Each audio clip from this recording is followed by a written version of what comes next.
Hello everyone, welcome. Give everybody a couple minutes to get here. Welcome everybody. Hello Dorothy.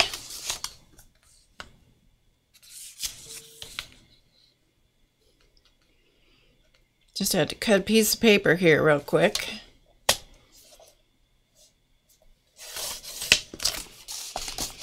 Hello, welcome everyone. It's good to have you here today.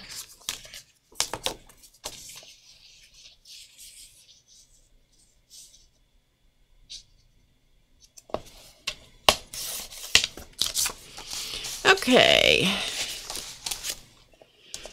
It's a busy time of the year, isn't it? For lots of us, it's crazy busy. For sure.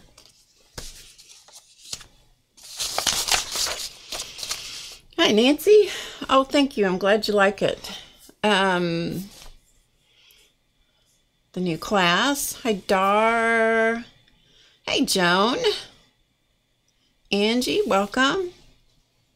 Hi, Tori. Welcome. Linda McAllister is in the house. Hi, Lori. Hi, Diane from the UK. Welcome. It's nice to have you join us. Pam, Miss Allie, Aunt Beck. Hi, Becky. Did I miss Lori?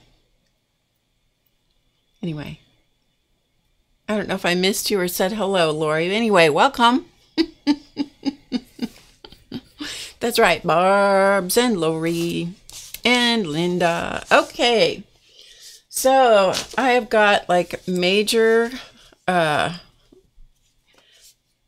Man's in the house. He will confirm this. I have major piles going on today. And I do mean piles of good stuff. Not the other kind of piles. Anyway. I digress. You know, some of us have dark humor sometimes. Okay, so let's see. I guess everything's looking the way it's supposed to look, hopefully. It's been a while since I did this. I've slept since I did this the last time. That's always trouble. That's always trouble when I sleep. So...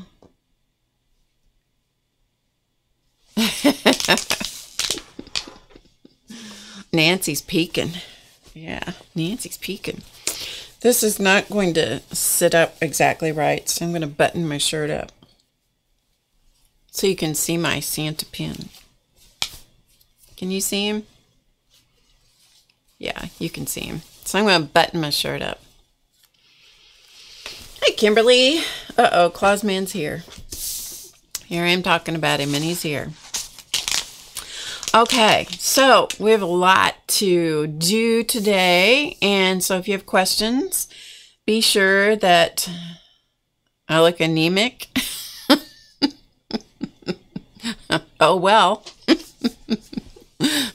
There's some things I can't do much about. Do I have my lights? I don't have the lights set up too bright, so I'll just have to look anemic.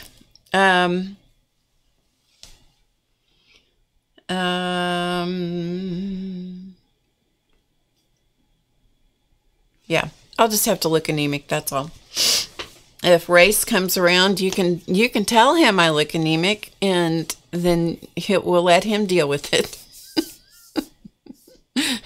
I'm looking okay to myself, but that doesn't mean anything. All right, looks like everything is good to go here, so I think we can start. So welcome everybody. If you have anything to say, put it in caps, and if I can do something about it, I will. I can't do anything about looking anemic. That's just how I would look today, so we'll just roll with that. We just got to roll with it sometimes. Anyway, so welcome everyone. It is December the 7th, 2018. It is Friday. Hi, Patricia. I could use some eggnog. I could use something to pink up my cheeks. I have on makeup, believe it or not, more than usual. So I don't know what's going on. Anyway, okay. So tomorrow, VIP class is tomorrow at 2 Eastern. Your email is either going out later today or else it's already in your inbox. I'm not sure which. And yeah, it's the holidays here in the United States and most of around the world. If you celebrate Christmas, great. If you don't celebrate Christmas, if you celebrate some other holiday during this time of year, happy holidays. Hi, Roesta and Sharon. Good to see you. So anyway, if you guys make each other feel welcome, if you will. And I'm going to do a couple of things, and then I'm going to show you 3 different card ideas, because I thought it's, you know, it's still plenty of time to make cards if you want to.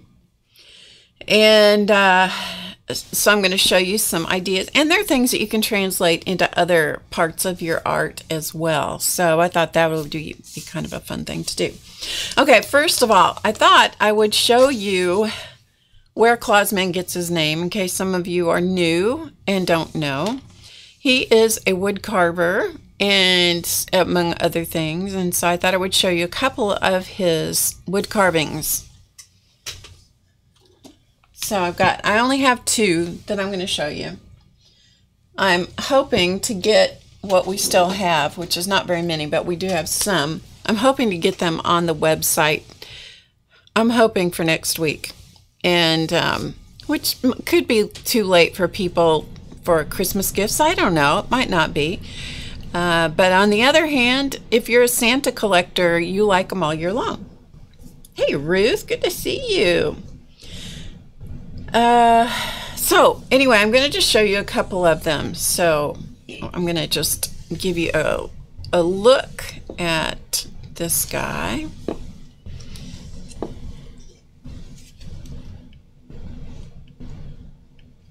Okay. So this guy is, I'm laying him down. They actually stand up. They stand up like this. Okay. And pardon my table, I need to replace the surface on my table again because it's gotten all cruddy with stuff, so we'll just have to work around it. Hey, CB. And anybody that I missed, welcome, welcome, welcome. So this is one of the pieces that Claus Man made, and he is, and everything is hand carved. He's hand carved, and Claus Man's in the audience if you have questions, specific questions for him. And this guy has, I'll give you a close-up of his face here in a little bit. This guy is made, the top of him is made from basswood, northern basswood, or linden. Hi, Sally Ann Snickerbacher. I love your name, by the way. Hi, Kathy. Hi, Sheila. Welcome, welcome. So this is linden or northern basswood, and that's what the top, the figure, the Santa figure is created from, the whole thing. Okay? And once he's carved, then he comes to my part of the world, known as my studio or my creative space. He comes to me, and then I do the painting and the finishing, but Claus Man does all of the carving.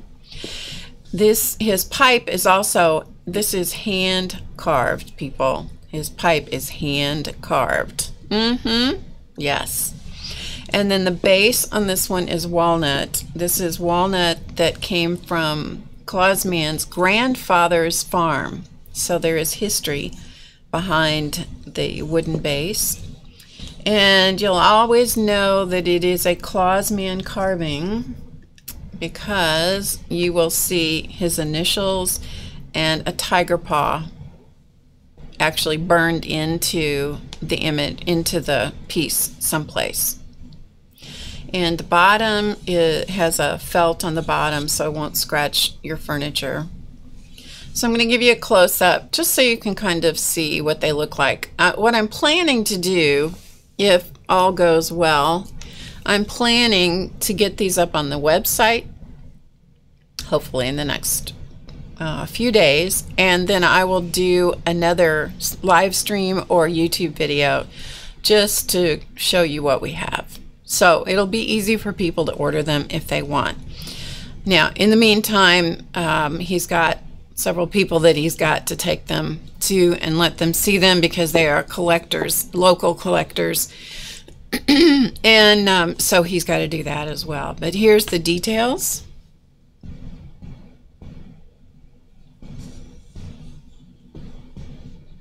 So here are the details. I'm going to zoom in really close on his face. As close as I can get on his face so that you can get an idea of the detail. So there are his eyes. Now this is closer than you would ever look at him. But just so you can see the detail that's carved and painted into him. So they have many, each one, no matter what the size is, has many, many, many hours of carving and painting that go into the Santas. And this guy, and then each one of them gets a name, and each one of them gets a story. So this one is, this guy's name is Abbott. And, sorry, I was just reading the chat. Hey, Carla. So this guy's name is Abbott, and they all come with a tag. And Abbott has just completed his world tour, so it's time to relax. He dons his favorite stocking cap, loosens his belt, and breathes a sigh of relief. The reindeer are stabled, and it's time for a piping hot cup of cocoa. So that's his little story. So each one of them comes with a little story that's laminated. And then each one of them has a little bit of information about the carvings in general. And so this is the same information each time. Each Tiger Claws creation begins with northern basswood, imagination, and the knives and carving gouges in R.L. Owen's hands. Once the carving and detailing are complete, each piece is painted and finished by Barb Owen, who acts as scribe for the stories whispered to her by each Santa. Once 40 to 60 hours have been invested, each Tiger Claws carving is finished and ready to go to his forever home. So that is one. This particular guy is, I've forgotten how tall he is. Let's see. He's around 8 inches tall, give or take a little bit. Okay, I know. Hi, Tara. Hi, Vicky. Okay. Oh, Race is here. Race is here. Alrighty, so that is this guy. And here's another one I thought I would show you. And he is, I'm going to let you see him. He's taller than the other guy. So I'm going to just kind of move junk out of the way here. There we go. So here's the other guy. Again, I have him laying down so that you can see the whole thing. Standing up, you wouldn't see much, right? So all the accessories on this one, which the kitty is an accessory, and the pipe on the other one are hand carved also. So here is this Santa. He's a cowboy Santa. He has cowboy boots on and a cowboy hat. He has a little calico kitty sitting at his feet. So there is that Santa. So his story is, his name is Saint Nick. Sometimes I run out of original thought. So sometimes they don't get the most original names. Anyway, it doesn't diminish how fun they are. Saint Nick spends most of his days in the workshop getting ready for the most important night of the year. One thing Nick knows for sure is how wonderful it is to spend a little time every day being with his little friend Callie. Anytime Santa Nick is ready for a break. You know, I said Saint Nick. His name is Santa Nick. If I could read my own words, it would help, wouldn't it? Anytime Santa Nick is ready for a break, Callie follows him to their special spot for a little R&R, and then it's back to business as usual. So this is Santa Nick and his friend Callie. Hi, Penny. Welcome. Yeah, someday I should do a Siamese, shouldn't I?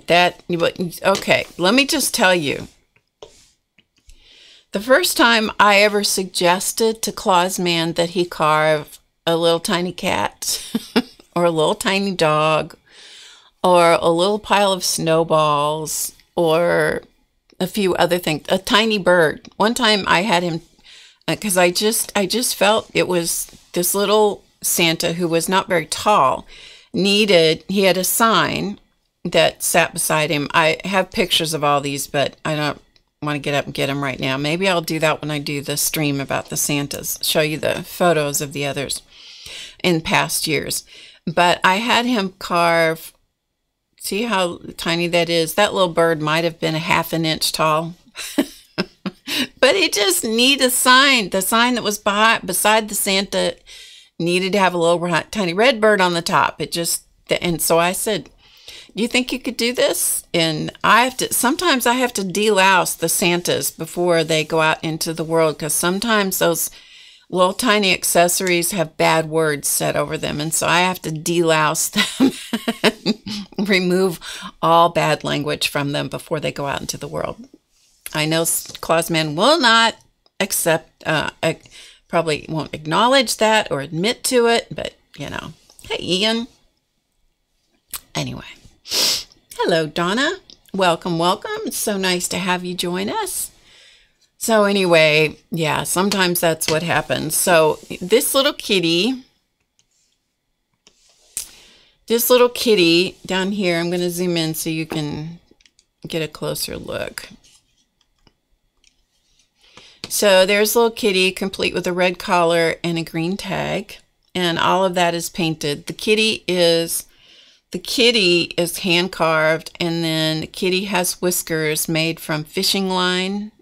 I don't know if you can see that, but those are individually put in. All of that kitty cat has been carved and then hand painted and then hand finished. And there's a close-up of his boots. Hi, Shoe. And then there's his face. So you have a close-up of his face. And then there's his hat, just so you can kind of get an idea of the detail. Okay, so that is the story of two of the Santas. The others that we have are packed away, and so those are the ones I got out. What's she talking about? So anyway, that's where Claus Man gets his name, because he carves Santas, and he's a man. Claus Man. What else do I have to show you? Oh, I wanted to show you, at the risk of being self-promotional, but you know, that's the way it goes. I wanted to show you, because some of you are new to me and you don't know that I've actually written some books and things, so I thought I'll give you a quick look at those. Links to everything that I'm talking about other than the Santas, they are not in the links because they're not on the website yet. But links to everything I'm talking about, and I tried to link all the supplies I'm using today too, are in the description box below the video. So if you click show more or the triangle or whatever, depending on what device you're on, it'll open a box and you can see the links.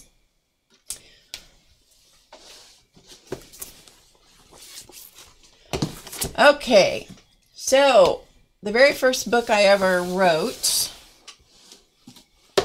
was, I was in my former life, I was a doll maker.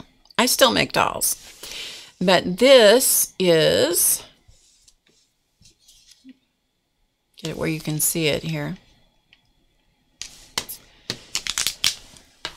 I got too much stuff on my table. Yeah. Okay. So in my former life, I was primarily a doll maker. That's where I started out. This is my first book. This is the second edition of this book, Creating Faces Needle Sculpting from the Beginning. If you are interested in learning how to make three-dimensional doll faces, this is a really good text type book. And I would encourage you to check it out. It's available on Amazon as a printed book like this, or you can get it as a downloadable ebook from our website. Both links are there. And the images in this version are all in color, which is nice. So everything is step by step. All the images are color. There is a section for each one. There are 4 different styles of heads that are detailed in this book. And everything is stepped out with colored pencils and pens for doing all of the color work and so forth. And then at the end, there is a stepped out version for how to finish this into what I call flower faces. And then there are, and you can see this is my proof copy of the book. And then there are some different things for inspiration as well. So that is one. This was my first book, Creating Faces, Needle Sculpting from the Beginning. Okay, Race is going to be doing something, so I'm not supposed to panic. Okay, I'll keep talking. All right, that was book number 1. My second book that I published was Normal Doesn't Live Here Anymore. And we have this available in several different versions. So we have the printed version, which you can find in on Amazon. So it is a nice big book, and you can find that on Amazon. And but it's easy to read. It's not difficult. We made it so that it was easy to read. It's fully illustrated with images from my journal about caregiving and so forth. It's very heartfelt. Many of the images in it are like this one was very much a reflection of what was going on at that particular point in time. This is a story of me taking care of my parents. It's available as a printed book from Amazon. It's available as a downloadable audiobook from Audible. All of these are linked below. Sorry, I'm distracted because Race is there.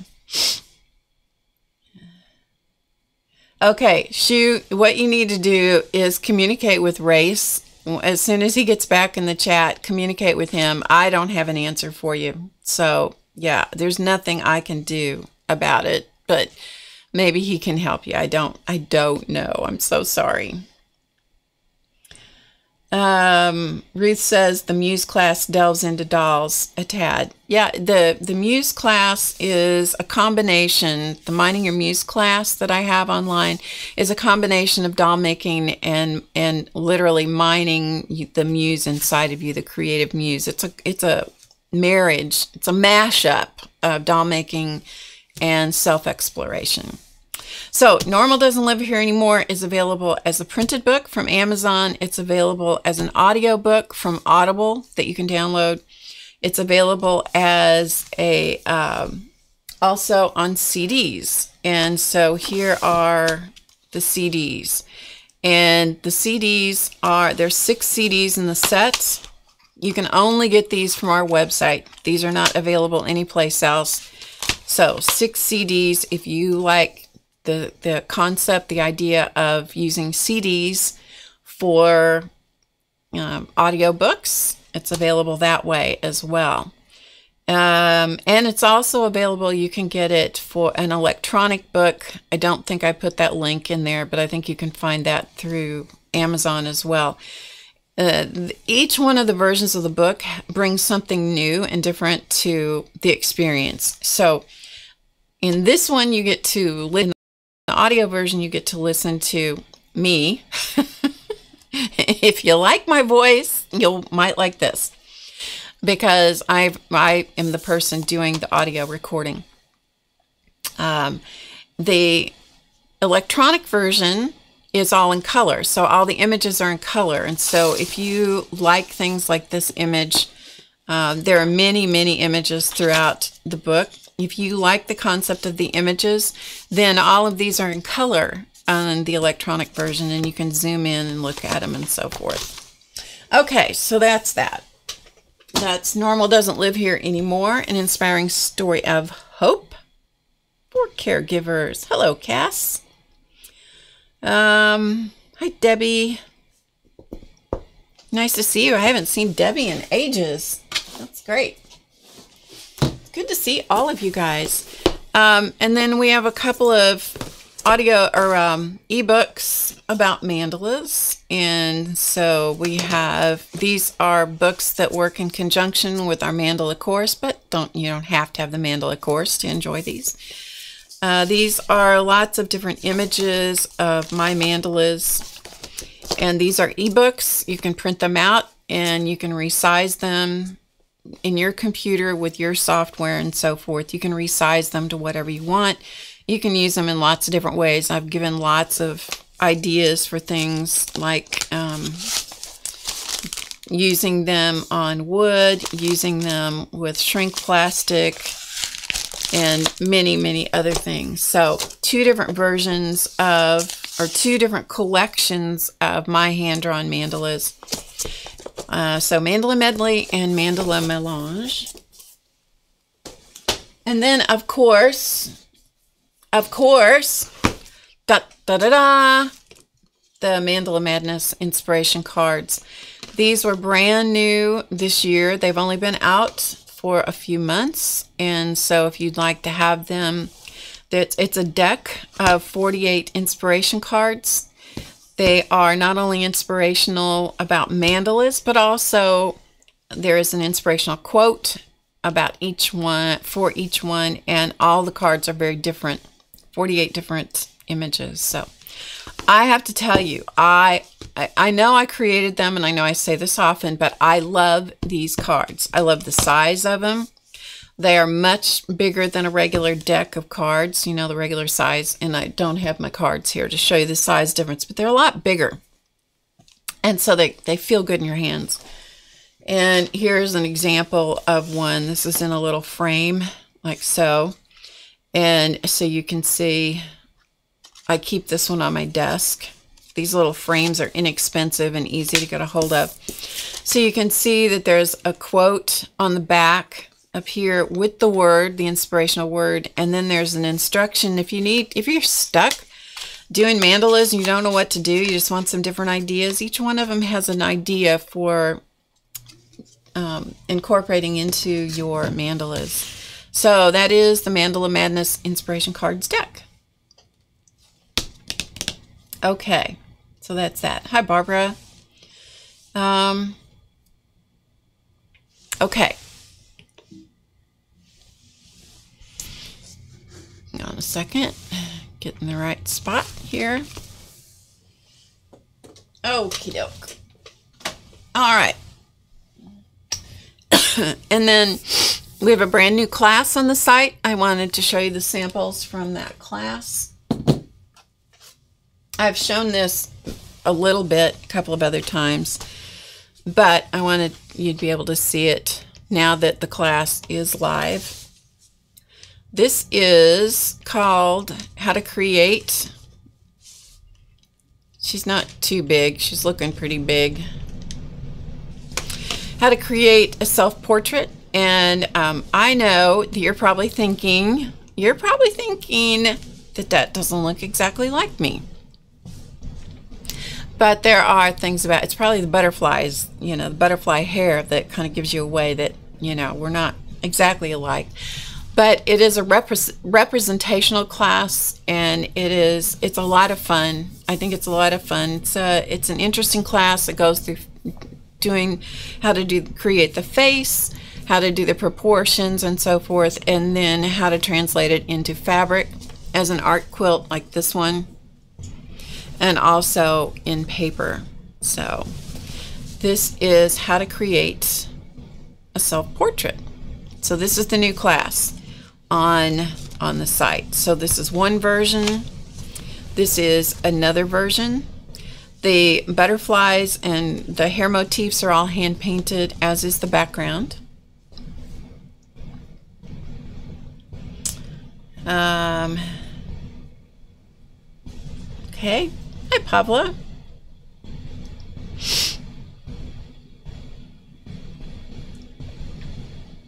Okay, sorry, I was distracted by the chat. So this is the fabric version. This is the paper version done on a canvas. I don't always do everything in paper and in fabric, but this time it just seemed appropriate.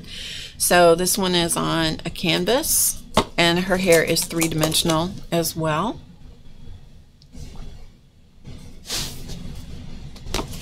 And then this one is done, this one is created, this is also purple paper. And this one is done on a journal. She is flat. There's no dimension because it's a journal cover. This happens to be my Diane Reevely, the big journal. So I put her on there. So that's a brand new class that is just out. And so if you're interested in the classes, head over to that. That particular, it's actually split into two classes. That's actually more than 6 hours worth of instruction, and then there is a companion video that goes with it that's more than 30 minutes. So it is almost like getting a whole course just in those classes. So purple is good. I know. I knew Miss Ruth would like that. Miss Ruth likes purple. It's good to have you here, Ruth. I haven't seen you for a while. I'm glad you're here. I'm glad you're all here. Okay, so, and in case you didn't notice, I have my shirt buttoned up so you can see my Santa here. This is one of Claus Man's Santas. And this one, I mean, usually I wear them on a coat, but I knew you'd never see it if I put it on my collar. I wear it on a lapel most of the time. But this was an original wood carving to start with, and then he made molds of some of his original carvings, and then these are done in resin. Yeah, these are done in resin.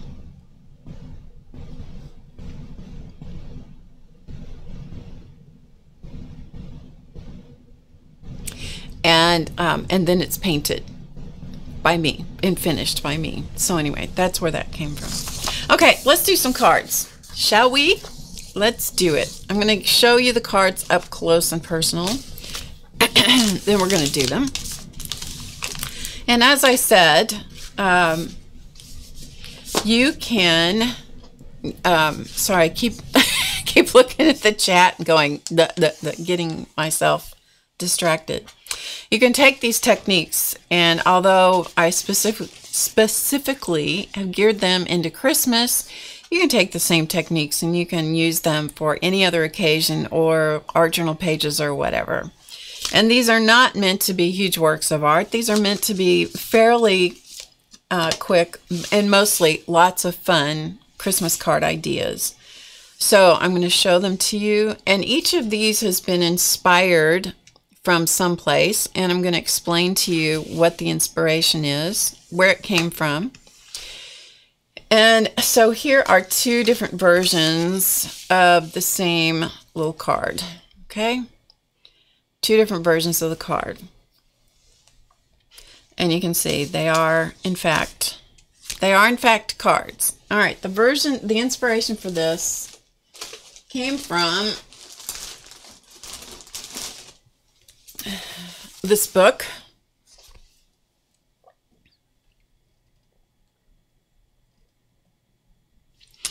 And this is the book called Drawing in Black and White by Deborah Velasquez. I don't know how to say her name. Velasquez? I don't know. Anyway, all apologies to Deborah for not saying her last name right. We'll call her Deborah V. And this whole book is all done on, it's done in different kinds of paper, but a lot of things done on craft paper. And show you some of the, and some of it's done on black. But, and I did link this below in the description. But I just thought it's just really good. Look, how cute is this? It's just got some really good ideas for kind of beginning drawing, but not using graphite. It's using a pen. So either a white pen on black, or a black pen on craft cardstock, or a white pen on craft color. Some of it's using gouache, and some of it is, you know, with paper and so forth. But I thought this was really interesting. Anyway, this is kind of where this inspiration began. I just love the way this looks. And so that's where the inspiration for these little cards came from. Okay.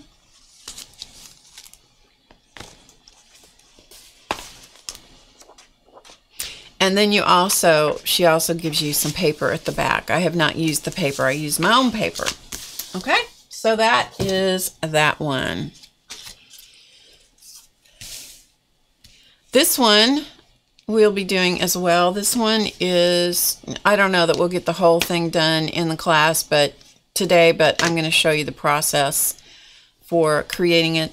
This paper is done with alcohol inks. So the paper is created first, let it dry, and then we're going to do this technique. This was inspired from a postcard, which I'll show you in a moment. This is the third one we're going to talk about. And this one was inspired from a class that I took at my local scrapbooking and mixed media store. And I've taken the technique that I learned there and just sort of, you know, changed it up a little bit. We did 3 cards in that class. And let me tell you, I got to tell you something. I discovered something about myself. I am so not a card maker. Not in the sense that some of you guys are. I've said this before, but it's just the truth. It is the truth. I do cards. I do my version of these cards. I don't do things well with I don't work with metallic paper well, and gluing and trying to control the glue and keep it from doing horrible things. And, you know, I know these things about myself. I know myself. Anyway. You think I said her name right, Cass? Okay. Okay, thanks. I certainly wasn't sure. Okay, so let's start out with the tree cards. Well, duh, 2 of them are tree cards. Let's start out with the easy one. The easy and fun one. So what we're going to do is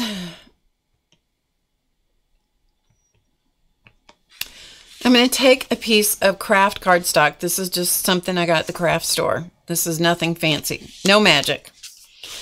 And it is, the measurements on it are 3 3/4 inches. Okay, 3 3/4 inches by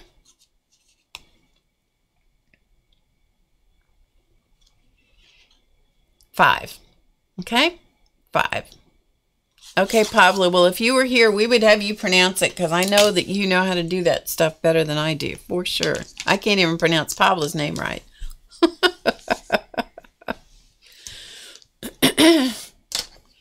All right, so the first thing to do to make this easy, and I'll put these over here just so you can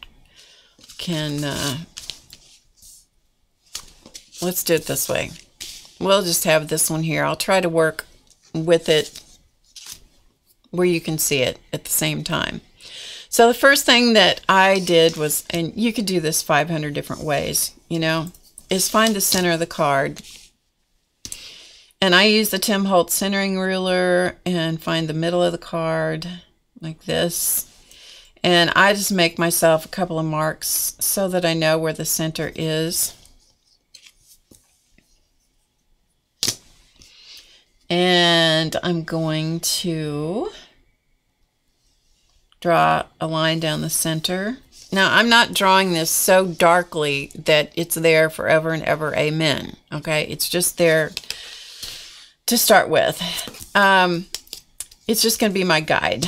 So then what I'm going to do is I'm going to come down about maybe a ½ inch from the top and make a mark. And then I'm going to just erase the top of that. So I know that's where the top of my tree is. And then I'm going to go every ½ inch down this center line.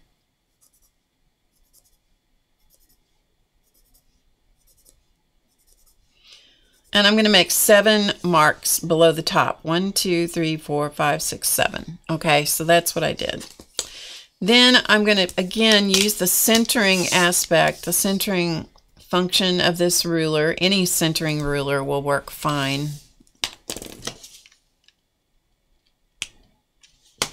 So this is the centering part of this ruler, which means that I have the same numbers on either side. It just makes it easy to do this. And I'm going to make a line 1/4 of an inch each side of that line. Come down to the next one, and I'm going to increase that by 1/8 of an inch on each side. Now again, I'm making these marks darker than I would suggest you do it, but I'm doing that just so you can see. So I'm increasing them by 1/8 of an inch each time. So we'll see if I can manage to do this and talk at the same time.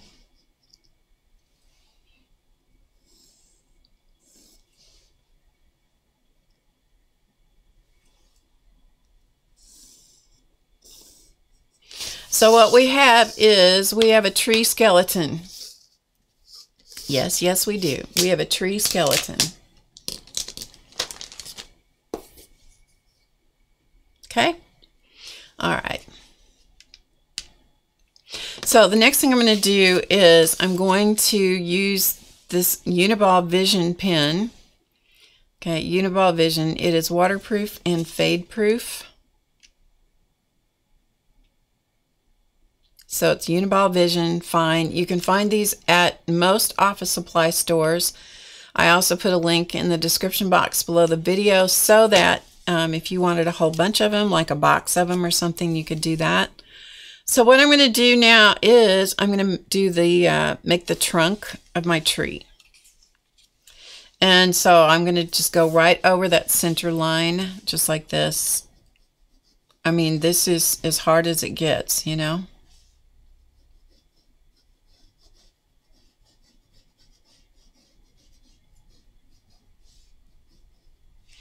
All right, there's the trunk. So it's a little thicker at the bottom than it is going up the trunk. And then I'm going to switch to a black Posca pen. Hey, Barbara. So I'm going to use a black Posca pen. This is the extra fine point. And I usually have a piece of paper available, scratch paper. Let's see if I can find one here.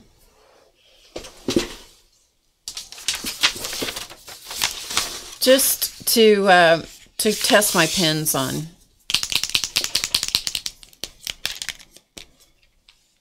It is a Scribble Tree.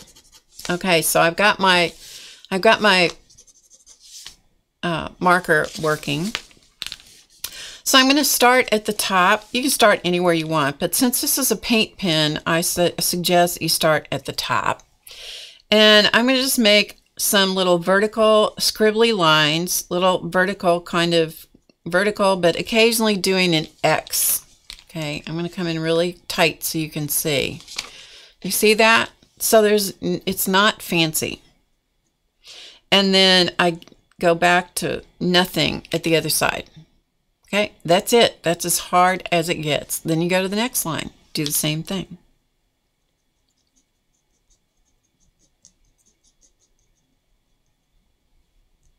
Okay, like that. So keep that. I'm just doing that all the way, getting fatter toward the trunk of the tree, and then really skinny out at the the edges of the branch, the ends of the branches.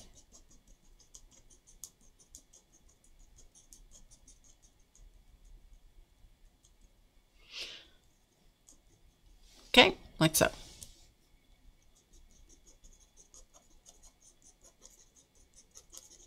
And they can get bigger as you go down the tree if you want.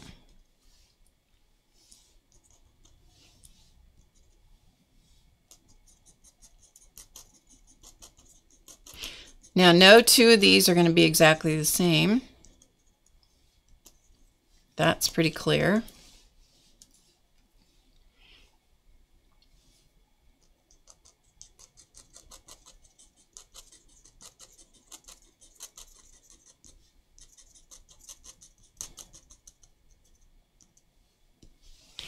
Okay, that's as hard as it is.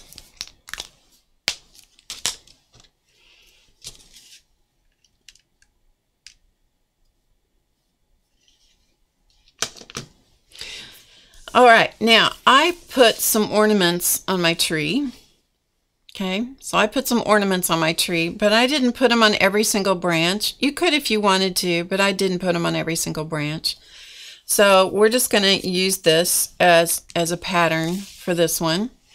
So I'm going to just do a little, and you could do these in pencil if you want first. I'm going to live dangerously and just draw them in using my the Vision pen.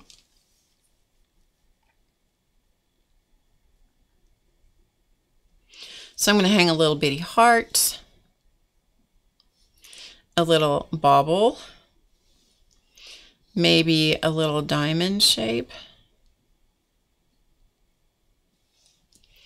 maybe another little heart, maybe a stack of tiny baubles. Over here, I might do a star. I'm a terrible star drawer, just so you know. Wonky at best. And then another little heart.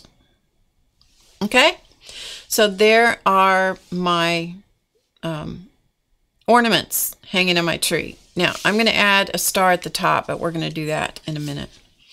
So I like to put a border around things, so I'm going to show you how I lay out this border. I don't think he's adjusting anything. I think he's done. So what we're going to do, I'll just move this out of the way so you can actually see. What I'm going to do is I'm going to draw a little circle in each corner.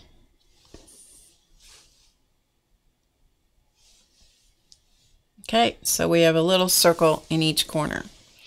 And then what's easy is to put one in the center. We'll do the short side first. So I'm going to do one in the center. And then just by eye, I'm going to divide this into 2 pieces. You can do, if you wanted to do 3, you could do 3. That might be easier. Well, I'm going to do it this way though. Okay, so I'm just going to divide that in thirds basically. And then I'm going to do the same thing over here. And I'm just doing it by eye. If you want to get something out and measure it, hey, knock yourself out. Not my thing. Told you I'm not a card maker. I make lots of cards, but I would never consider myself a card maker. All right, same thing here. I'm going to visually divide this space in half, and I'm going to put a circle in the middle like that. I'm going to divide this space in half just by looking at it, and then each one of those in half. Okay, so in half, in half, in half. All right, so that's as hard as it gets. Same thing on the other side. So about in the center, and if they're not the same right straight across from each other, don't worry about it.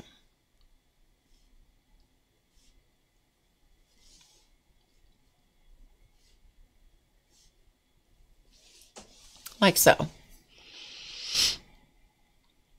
Some cards take, yeah, Joan's cards. Yeah, Joan is, I shouldn't even be doing this in front of Joan. Let me just tell you. Yeah, Joan is a card maker. Barb is not. Okay, so what I'm going to do now is connect each of these with a scallop.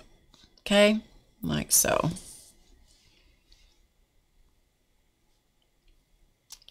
Joan is a card maker extraordinaire.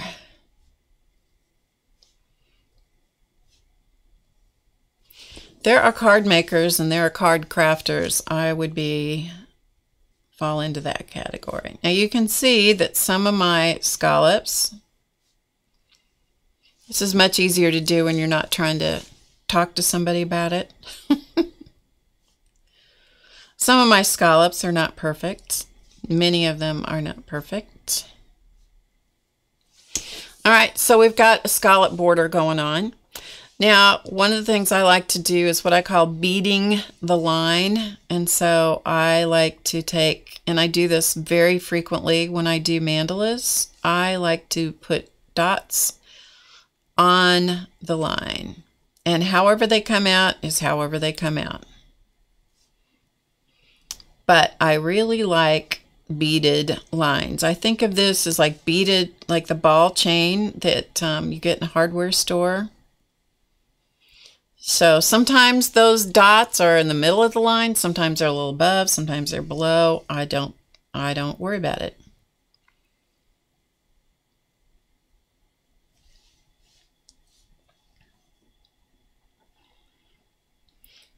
Hello, Norma. And who else did I miss? Cherie. Hey, Joycey.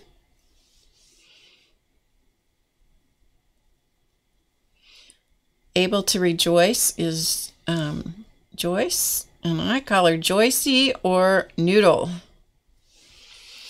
Okay, so do you see how that line looks, the beaded line? All right, let's quickly bead the rest of this. I just happen to like the having a border on most of the cards. They don't seem to feel finished to me if they don't have some kind of border.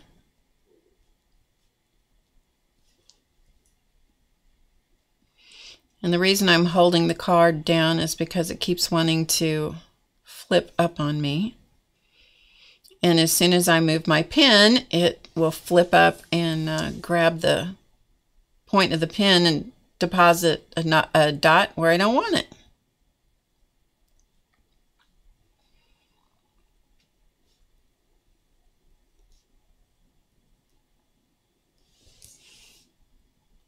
You do have to be a little careful when you're working with paint pens that you give them time to dry. This, on the craft cardstock, it dries pretty quickly. The paint pen does, but you do have to be a little bit aware of that.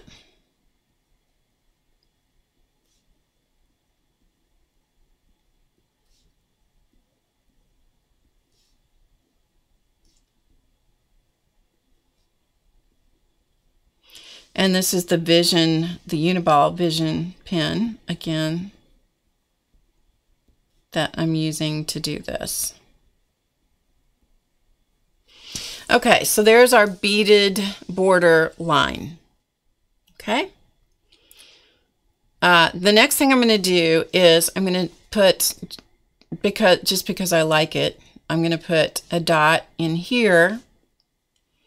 It just kind of gives it a little bit more of a lacy effect to me, and it also reinforces the circle thing that I drew. Part of the reason I wanted to do these cards today was I wanted you, those of you that don't feel confident about your card making skills, because we don't all make cards like Joan does. Joan's are interactive and incredible cards. I think it takes a special person to create cards like that, honestly. I really do. I mean that sincerely. I don't have the attention span to do that. But that doesn't stop me from making cards and sending them out just because of that, you know. So I wanted to encourage you to make some cards. Down here at the bottom where the tree's floating right now. I'm going to use the same pen, and I'm just going to scribble in a little scribbly thing here at the bottom, making sure as much as possible that it comes up the same on each side of the trunk, and that just grounds it. It just plants the tree in the ground. And then one more thing I'm going to do is I'm going to put some snowflakes on here. This is all the pen stuff. Okay, so I'm just going to do all the pen work first, and then we'll come back and we'll put the color on it. Think in terms of drawing in black and white. Right now we're just drawing in black. Okay? Now when you're doing things like this, it is so easy to have these marching in a line. I try really hard not to let them march in a line down the card, but sometimes they do. Sometimes they march in spite of my best efforts. I'm going to turn it upside down. I'm going to do the same thing. All I'm doing is little circles.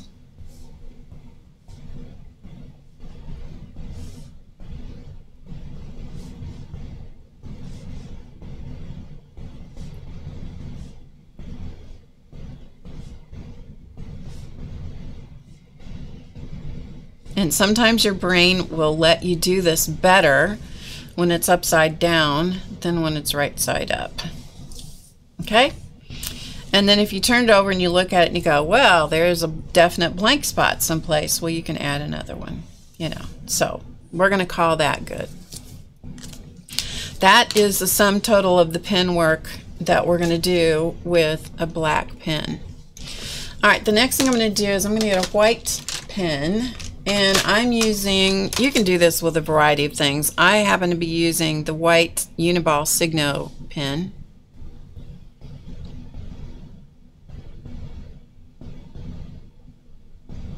What is that sound? What sound are you hearing? Hey, Jan.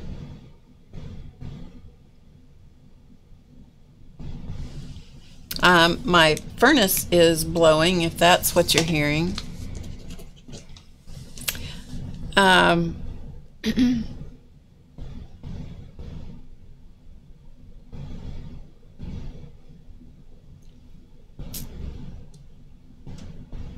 Sorry, I'm just looking. Like a broken fan?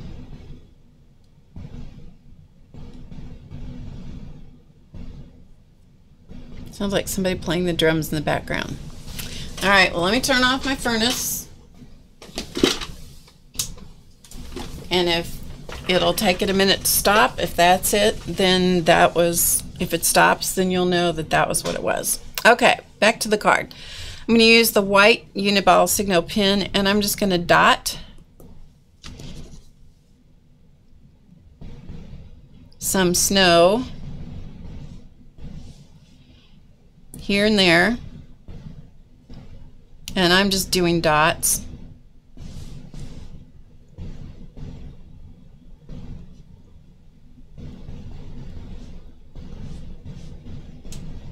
Now, if you want your tree to have lots of snow on it,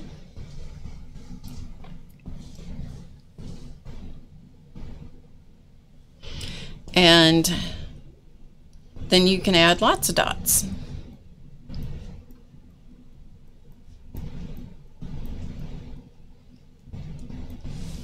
It could be the furnace, it's hard to tell. But it takes a minute for it to stop. And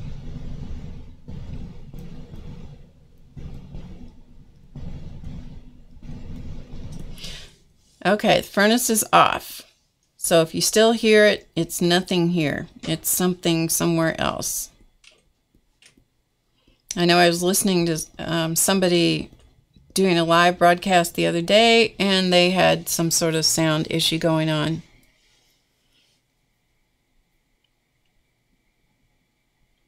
This is a white gel pen. This is the Signo Uniball. This is the white gel pen. It's the one that has the gold emblem up at the top. I did link pretty much everything that I'm using today. That's not to say that you got to go buy it from my link. I just did that for your convenience. So if you want to check those, you can get more information. Don't feel any obligation to buy anything based on those links. I do that simply because I'm making it more convenient for you guys. Okay.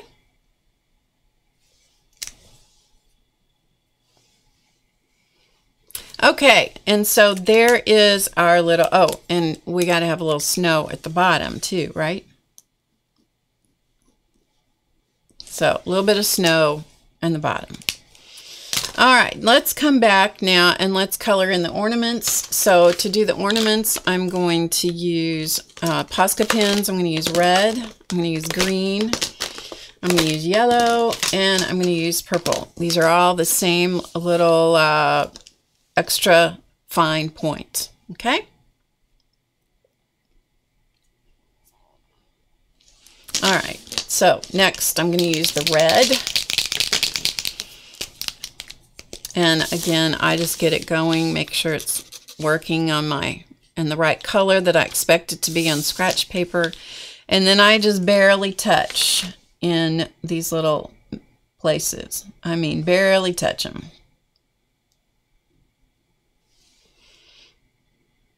I'm not trying to be perfectionistic about this at all.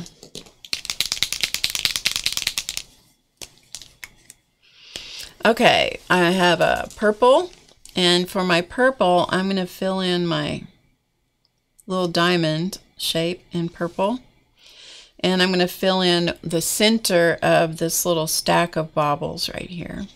And I just barely touch it, and I love the way the color pops against the craft cardstock.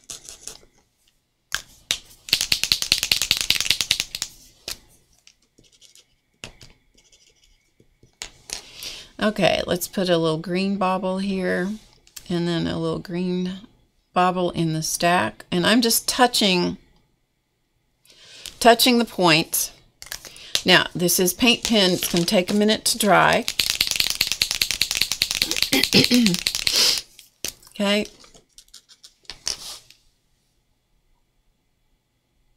And this is the yellow Posca.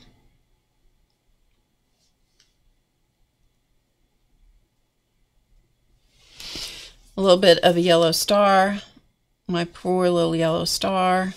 It's okay. It's just a suggestion of a star. I'm going to go back to the red one, the red Posca, and I'm going to fill in my little circles that I drew out here. And I'm doing that to carry the color out, repeat the color. It's like repeat the sounding joy. Repeat the color, and be careful where you touch the card because these are wet when you're working with paint pens, so be careful because you could smear all your fun work that you've put into this.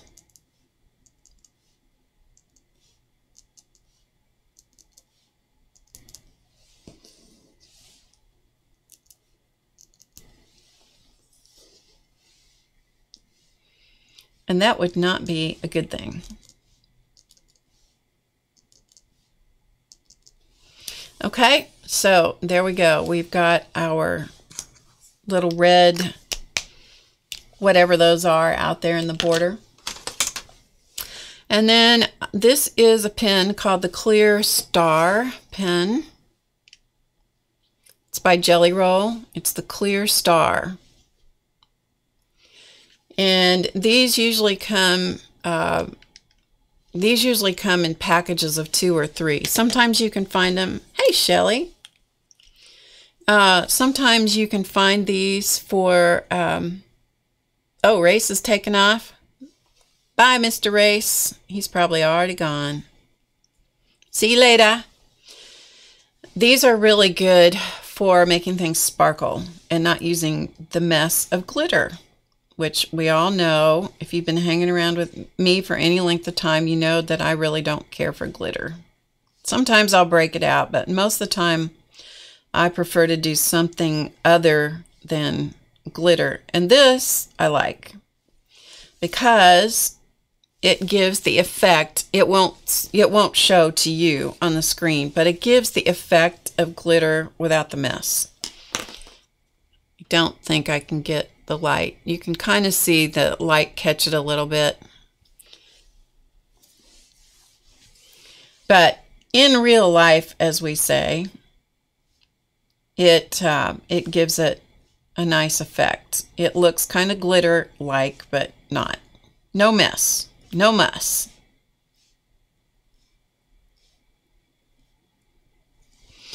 Okay, so that is as hard as our little card gets. Now, once this is dry out here, once these little red bobble things out here are dry out here in the border, I don't know if they're dry yet or not, but once they are, I'll come back with the white Posca pen, and just over at one side, I just touch it with the white pen. And it just puts a little highlight on that.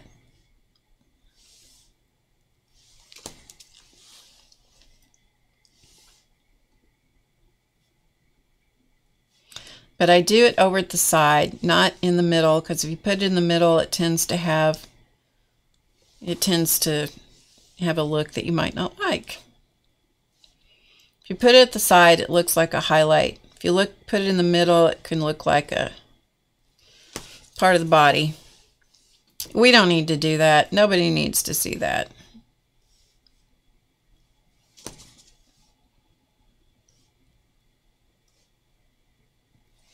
Okay, so we just have some little sparkle dots out there on those.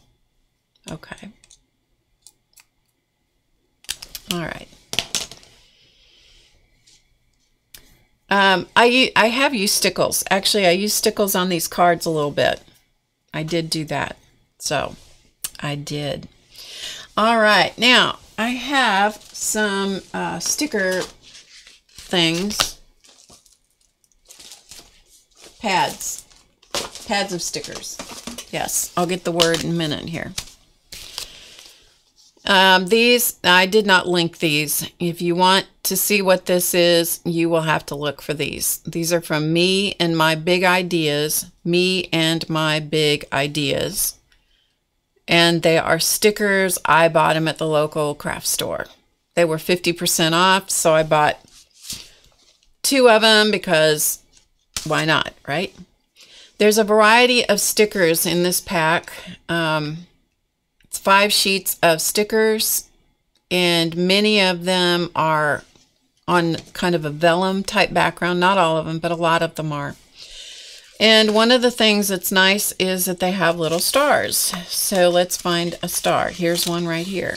So we're going to pull this star out. And we're going to put a star on our tree.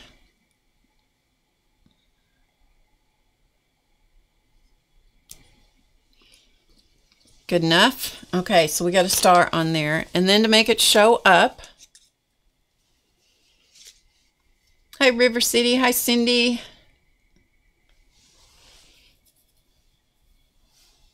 So to make it show up, I'm just going to use my black pen, and I'm just going to do kind of a scribbly outline.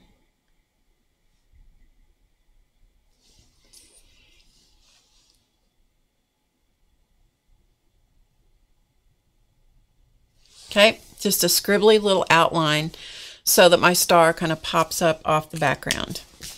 Then I'm going to look in here and see if I can find something that looks like it would fit on the card somewhere. Because this is the easy way to make a card. You just find yourself a sticker and see if you can find something that'll work.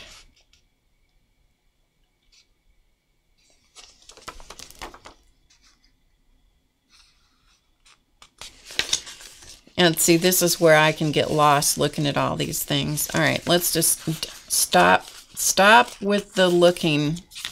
Stop with the looking for stuff. Let's see if this one will fit.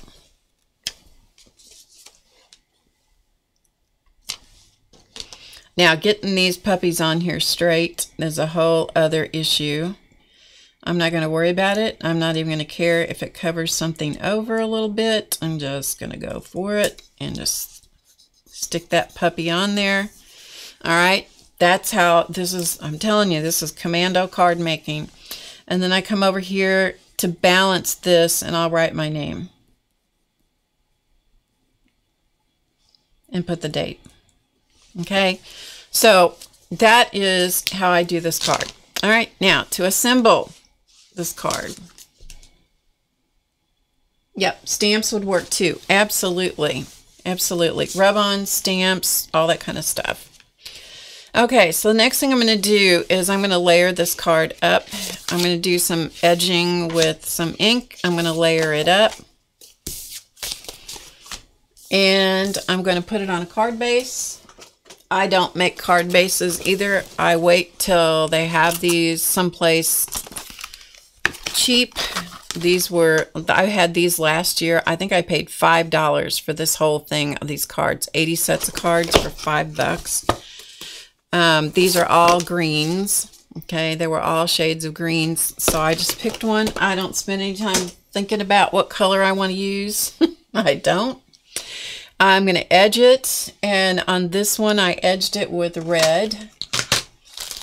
And so I have library red, sorry, wrong color. I have vermilion, okay, vermilion, archival vermilion. You can use any kind of ink you want to use. This just happens to be the one I like for this. And I just go around the edge. Sometimes I have to go around the edge a couple of times to get it red enough that it suits me. Because if I'm going to go to the trouble of putting ink around the edge of something, I want to be able to see it.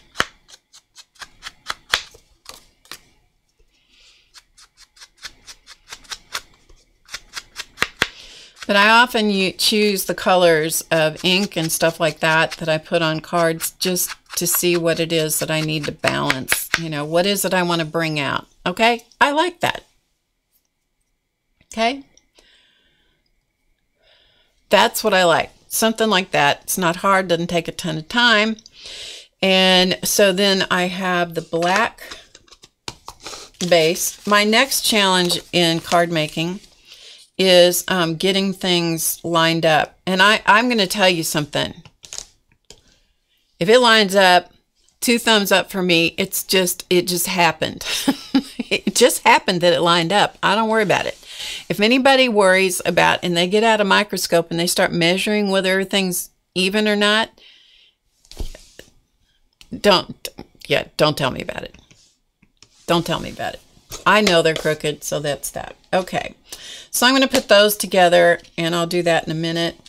I'm going to put a layer of red behind that. I'm going to use library green. Again, it's archival ink. I'm going to put a little bit of that around the red mat.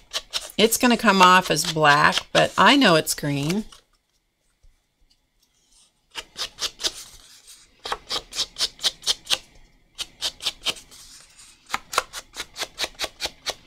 And I can't make this ink very wide on this because I've allowed very, very tiny slivers of color to show. I'll give you the measurements here in just a second.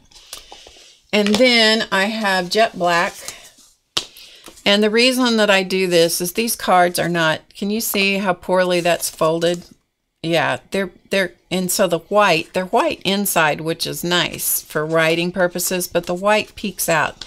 So I go around them either with green or with black. It doesn't matter, just a whole big bunch. I'm going to use black on this one. And my poor little sponge is about worn out. But for me, that just gets rid of that white edge. And so I do it on the outside and the inside. And this is about where I get ink on the inside of the card. So sometimes I have to go back and add a piece of paper inside the card, or I just use a colorful pen and I just write on top of the smudge. Commando card making. No worries. Just enjoy the process. Have fun. If somebody wants to be picky and complain about your handmade card, then don't send them one next time.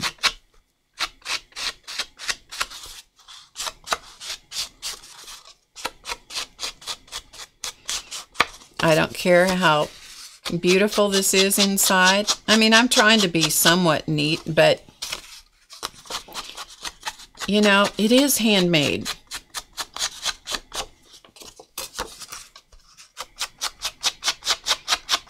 Okay, so that's how fancy that is. And then I do the spine, the fold of the card also. Did you see that? I almost dropped the sponge right on the card. All right, now my sponge is shedding on my work surface. So this is where you need to have one of these, minus the dog hair and cat hair, lint roller, and then just clean up your surface. That'll get rid of all those little inky bits of crap. See? See all that? That's what I was getting rid of. Hello, Peg. Okay, so we have the pieces of the card ready to go, and I'm going to assemble it on this side. Even though it's got a little corner, it's a little boogered up. That's all right. So let me give you the measurements that I used for this, in case you wanted to do this and not think about it. The card base, we'll start with the card base. The card base is 4 1/4 by 5 1/2. Okay, that's a standard card base. You don't have to buy them, you could make your own.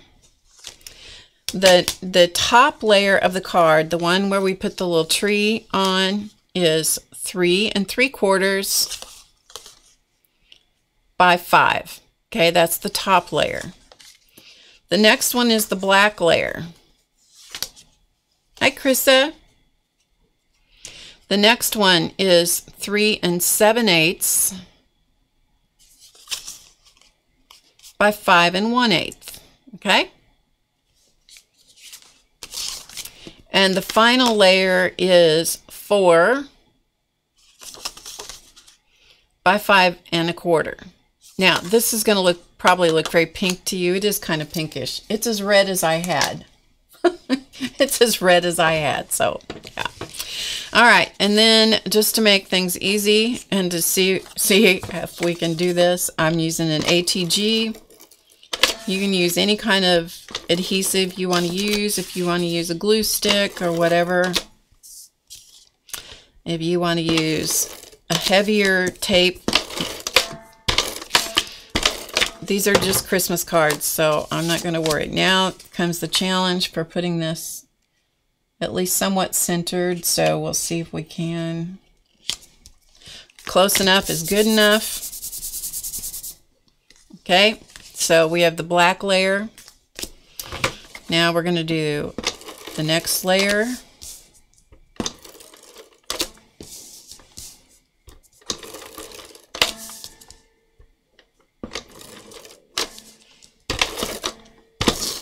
Whoops. Don't let your ATG gun get away from you. All right, don't be a pain here, okay? That was my fault, not the gun's fault. Okay, good enough. All right. Again, once again, you got to see if you can layer this up.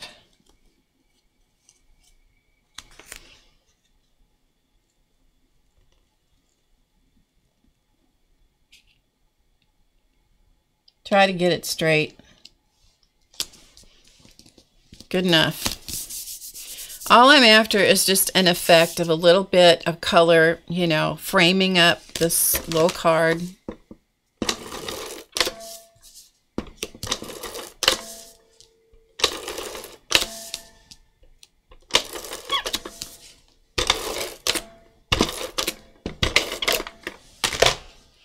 Then you want to make sure that you get the card the way that you want it to open. And this, the green is a little wider border than the other two. Good enough. There we go. Okay. Hey, Signo.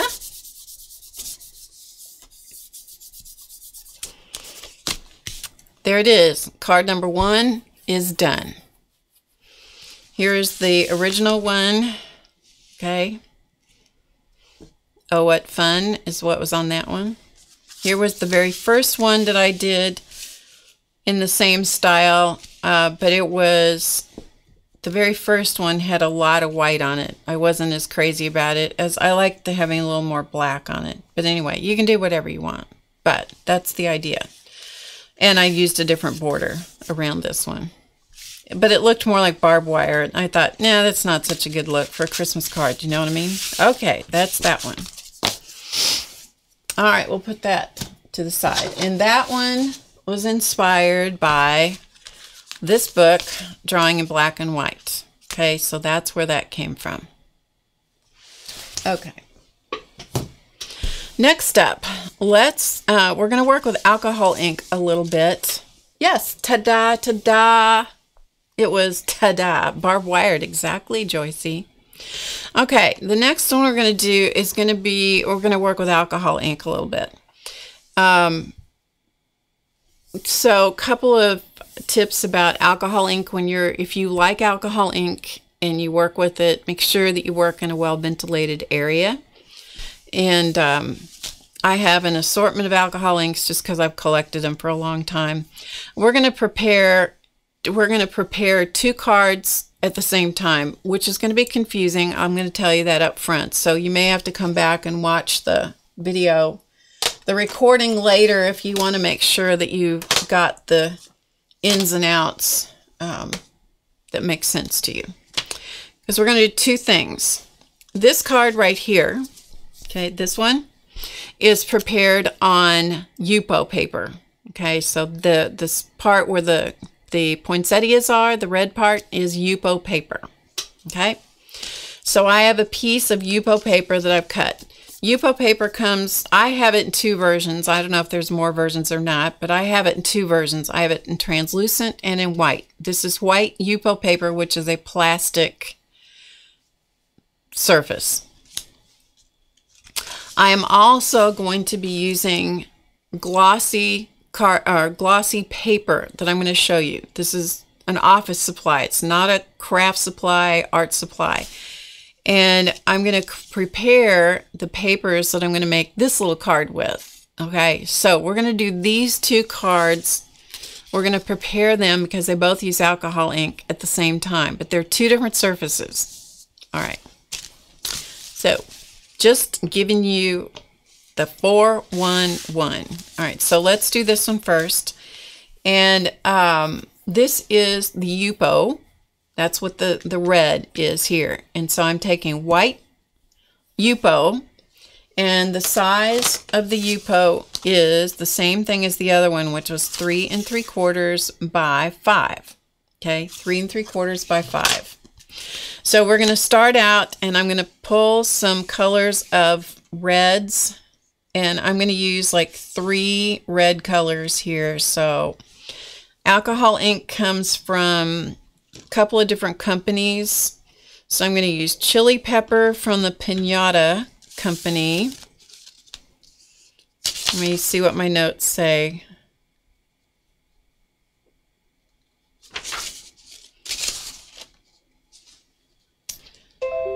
Watermelon and cranberry.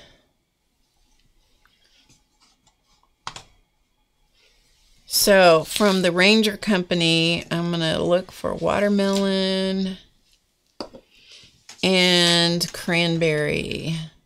Okay, so these are the 3 inks that I'm going to use. You can use any 3 you want to use, okay? Does not matter. Whatever you want to use. But these are the three that I'm going to use. I have a board that has a Ranger craft mat that I've taped down to it. And this is for alcohol ink, because alcohol ink is messy and alcohol ink will stain anything. And I need to find my inking tool. And this is the one that I have, so this is the one I'm using. It's the rectangular tool. The mini blending tool is perfectly fine for this. These are pieces of felt. That's what you use for alcohol ink. I'm putting the felt on the bottom, just like that, because I don't want to turn my hands totally red. I am going to put on some plastic gloves. Alcohol ink will eventually wear off of your skin, but it does take a while.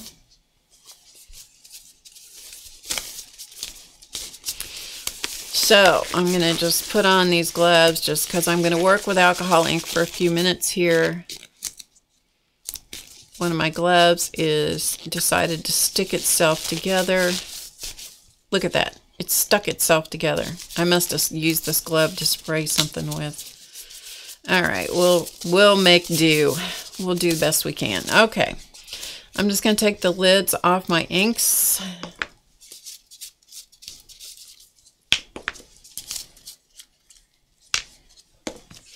And I'm going to just squirt some ink on this felt pad.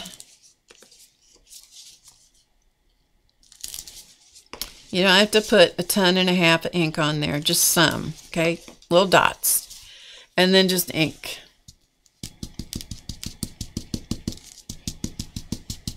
Like this.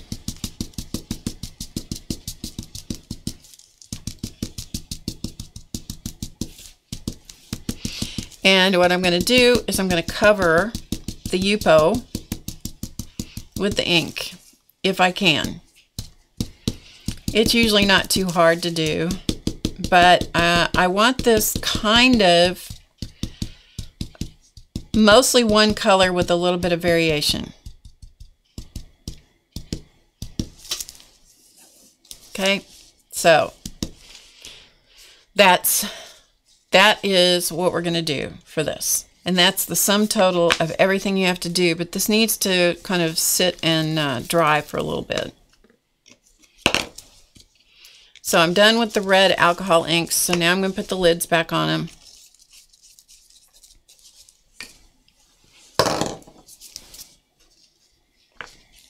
Thank you, Signo.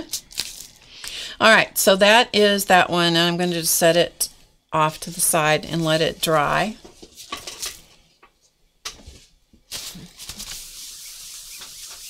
And I'm done with the red, so I'm just going to throw this felt away. You can buy the pieces of felt to go on your tools, or you can cut them yourself. It's totally up to you whether you, sometimes I'm lazy and I buy them, and sometimes I cut them. For the rectangular tool, it's easy to cut them. For the round one, not quite as much, but anyway. Okay, so for the other one, so that takes care of the background for this one. For the other one, we need to actually make the raw materials to make the tree. And so to do this, you want to do light, medium, and dark, or have variations in your papers. And this is actually done with paper. So I want to show you the paper. And I did put a link to this in the description box below the video so you'd know what paper I was using. You might be able to find this in an office supply store, and it is called Premium Presentation Paper. It is an HP product, and this is the important part. It's for laser. Now, and it's glossy paper. It's not glossy cardstock. This is an office supply, okay? And it is 32 pound. It is just, it's just paper, but it's glossy on both sides. See? It's glossy on both sides. And this is a lifetime supply. I think there's 250 sheets in here. I've used a ton of paper out of this, and look how much I still have left. A lot. Yep, a lot. But it will work in your laser printer if you have one. Okay? Now what we're going to do is we're going to create some inky papers. So I'm going to show you the papers. And actually you want to create some papers, you want to decide your color scheme is what I'm trying to get out of my mouth. So in this case, I did a green tree with red hearts on it, heart ornaments. So you want to create the greens in several shades, and then the reds you can do one or two. It doesn't matter. They don't show a whole lot that they're very different because they're so tiny, but the tree shades will show. So for example, here are my greens that I did, and I actually did 4. Okay, so those are my greens. I didn't get anything that was really light, but I did get a variation in color. So that is what I did for the card that I used in the example. For the one I'm going to actually use in class, I'm actually going to use blues. And so I just wanted to show you the blues that I did. Okay, so these are all blue. These are all alcohol inks done on this glossy paper. And then for the ornaments, I just did a couple of very light ones that used a silver and a white mixative from the Ranger Company. So you can do whatever you want to do. I thought it would be fun to do a blue Christmas tree, so that's what I did. And then these are some shades of reds that I did that I was trying to make this technique work on this paper. It does not work on that. It only worked on the Yupo.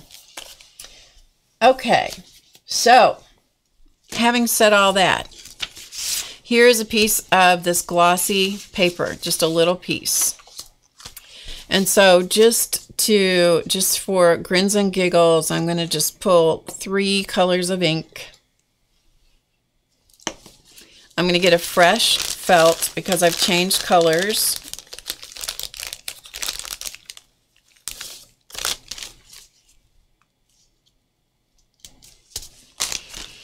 And then put these inks on here. And then just, hi, Adele. And then I'm just going to put some ink. And the smaller your piece of paper, the less ink you need. And so this is that glossy paper, okay? You can see it shining. This is glossy paper. What we did on the red was Yupo. This is gloss paper, the premium presentation stuff, HP. There might be something else that works just as well as this. I don't know. This is the one that I used. So I often have people say, well, will this work and will that work? And the answer to that is, you know, it just might. Give it a try. Okay, and it's okay if you have some little white specks left. If you want to absolutely cover all the white of the paper, you can do that. So you just simply alcohol ink the paper.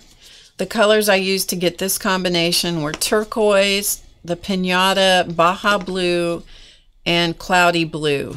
The cloudy and the turquoise were Ranger colors, and this was from the Jacquard line, the pinata color.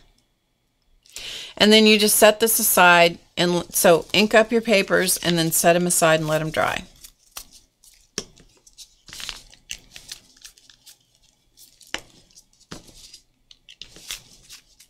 Just like that. And then these are no good, throw them away.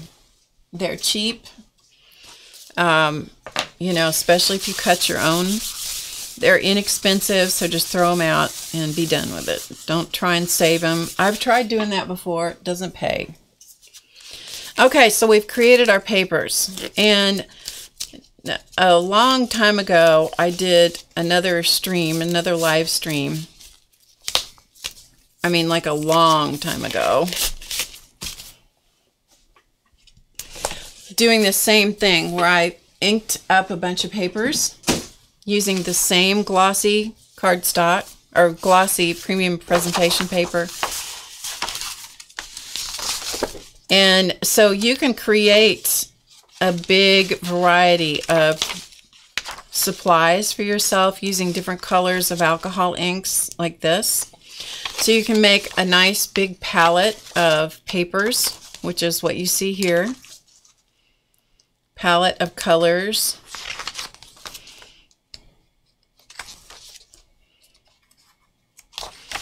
So if you got one of those, you know, reams, it's not quite a ream, half a ream of the glossy paper, you could make yourself quite a few, you know, you could make yourself a whole palette of paper. And then what I showed in that particular stream was how to use those, paint with the paper. Okay, so that all of these are the alcohol inked glossy papers. I know, Shelly says never too many painty papers. That's right. But anyway, I just wanted to show you that there were other ways to use those papers. And these dry very quickly, so just so you know. Okay, let's see if this is dry yet. Looks pretty dry. Let's move forward with this one.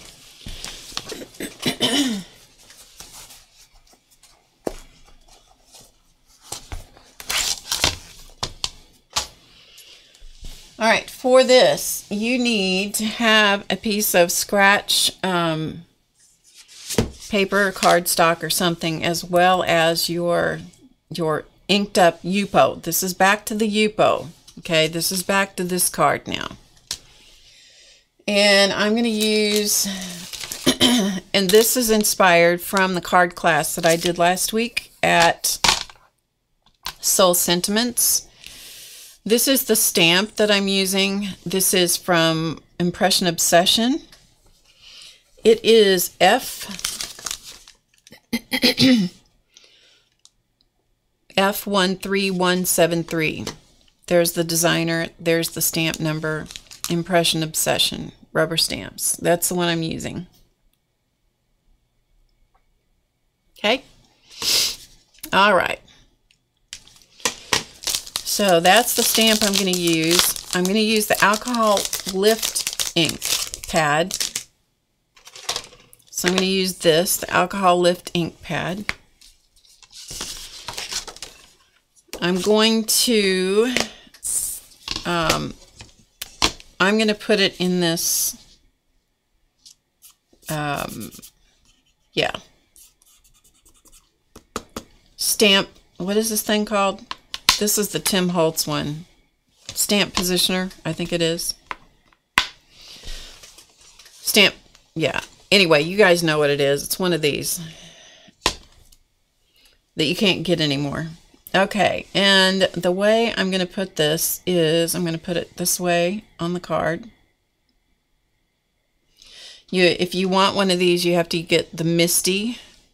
Okay, so I've placed it on there, and I'm going to pick it up like so. So I know that it's going to position down on top of my paper the right way.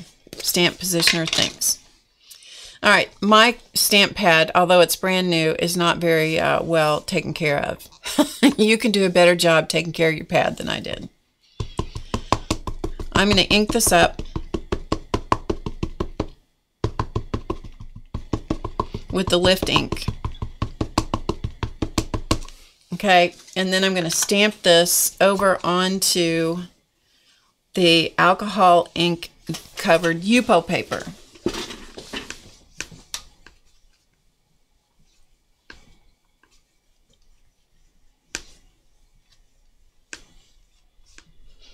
Okay, and then I'm going to just take that out like this. You can't see much going on yet. I'm going to take that out. There's ink on the stamp over here, so I'm just going to put in a piece of cardstock and stamp it off.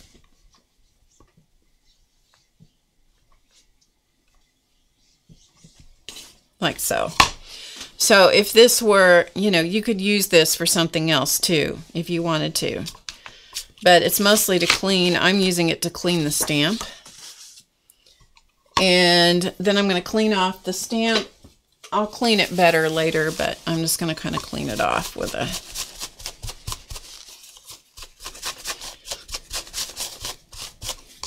rag, and then I'll clean it off better later.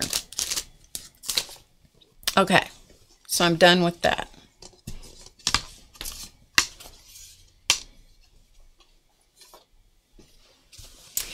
Okay, so the next thing I'm going to do is I'm going to actually use the itty bitty background. If I can figure out what I did with them. Hold on one second. Here they are. I'm going to use these itty bitty background stamps. You can use any kind of splatty looking background stamp. I'm going to use this big one. These are from Stampin' Up, but they are discontinued. They're called itty bitty backgrounds, and you might look for them on eBay or something if you are interested in those.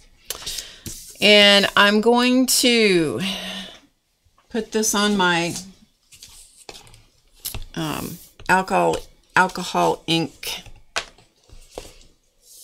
yucky thing surface, and I'm going to use the lift ink and this itty bitty background stamp, and I'm going to stamp this around the outside of my image. So I'm kind of having to tip my tip in the light so I can see.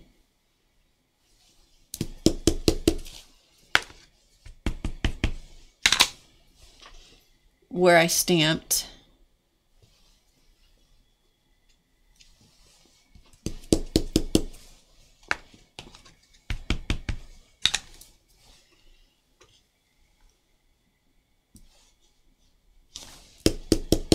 Now, I'm sure it looks to you like I'm not doing anything. All will be revealed in a little bit, I think. If all goes well, we'll be able to see it here in a minute.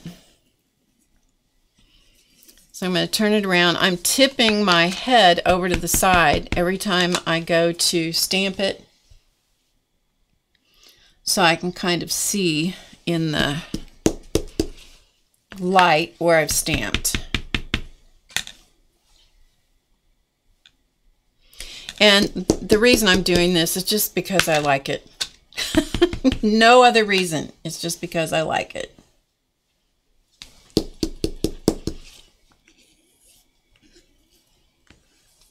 Just because I like it. Okay, we're going to call it good. We're going to call it good.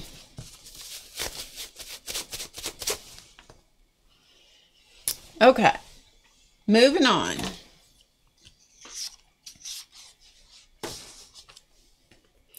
Now, we're going to see if this is dry enough to work. This is a lens cleaner. Okay, this is a lens cleaner. There's nothing magic about it, but it's a lens cleaner from, you can get them at an iPlace or you can get them at the dollar store. And then I'm going to dab this. You see the image coming up, and then I'm going to refold it.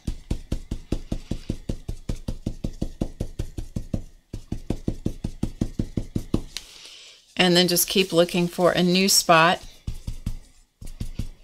in on the lens cleaning cloth, like this, and you see the image coming up as the lift ink has done its thing, and then the lens cleaner cloth takes away the ink.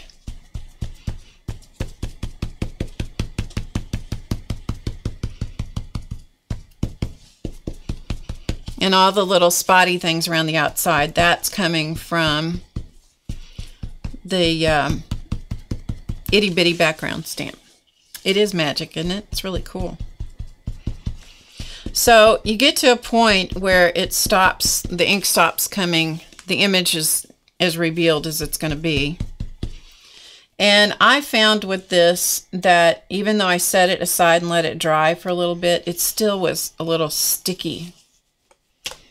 So we're gonna let it sit for a little bit. This is plastic, and it really takes this quite a long time to dry.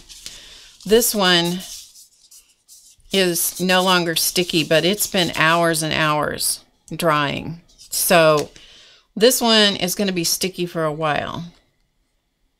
And to tell you the honest truth, what I did to try to avoid the sticky, to get rid of the stickiness, is I had, this is my bag full of foil. That's well used foil. I can't tell you what kind of foil it is because I don't even know. It's a conglomeration of different, I'm sure, of different brands. It's just all this leftover stuff. This is Jones Tones. That's what some of this was. Some of it's the stuff that you use heat to transfer it. So you can see how well this has been used. This is gold. Let's see if it works, if there's anything it'll do. I only did this to try to get rid of some of the stickiness.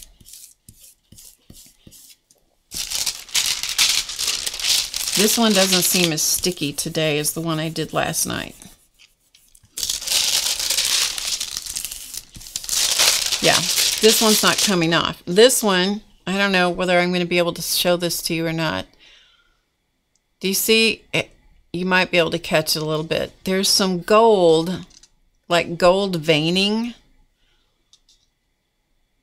See that? Catching those little tiny bits of gold. It's like gold veining. It's stuck to the wet alcohol ink edges. But this one didn't seem to stick at all. So for whatever reason, who knows why? Who knows why? Anyway. Who knows why? You never know. But this one seems to be much drier than the other one, so that's a good thing. Okay, let's finish up this card. I think it's dry enough we can finish it up. I think so. So let's finish this card up, and then we'll go to the other one, because the last one is the one that is much more time consuming.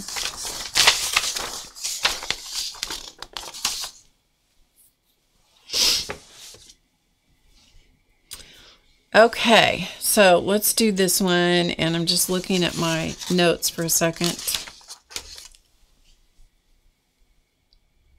All right, so because I decided that this wasn't enough for me, let's get this off this awful looking background. It's worse than the one that's on my table. I decided that what I wanted to do was I used a black Sharpie. There's nothing fancy about this. And I don't even know if you're supposed to do this or not, but it's what I did and it worked. So I used the ultra fine part of it. Okay, this is the ultra fine point. This happens to be a dual-ended Sharpie. It's black, and I got the package from the stamp out here, and I put it the same direction as my stamped images. Okay, so this flower is here and there and there and there, like that, so I could see where the petals were, because sometimes, like on this one, it depends on how the ink does as to how well it comes out, how well your image comes out. This one I had a little more trouble seeing where the petals of the flowers were. This one is pretty distinct. I don't know what the difference is. I have no idea. But just by referring to this one over here, I could kind of see where the petals were if I was confused. I don't think I'll need the help this time. But I just used the black Sharpie, and I just did a sketchy kind of broken outline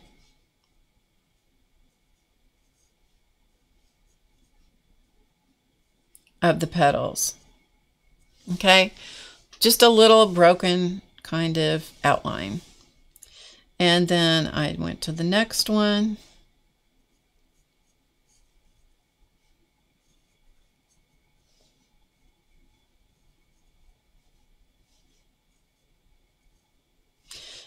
And you can take more time than I'm taking to do this kind of thing. But I just little sketchy outline.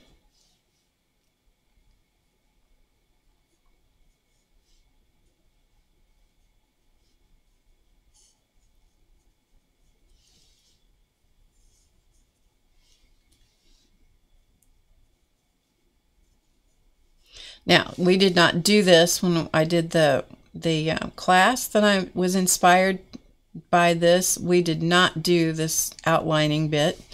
This was just something that I liked. And it's just the way that I chose to change it up, you know, alter the concept and make it my own. Okay? So I have the flowers kind of outlined, and then because I can't stand a flower that doesn't have a center in it, I went in and I added some the little pollen things or whatever they are, that if you don't take them off in a poinsettia, they fall out and make sticky things all over your furniture. Those. So I'm just doing little circles. I'm using black. They are not black, but I'm using black because it's what shows up. And then I'll do this one over here, maybe going a different direction. Like that. Then I went back and I added some black dots and just dribbled a couple of black dots down the petal. You have to be very sparing when you do this, because if you get too much, it will make the flowers look a little goofy.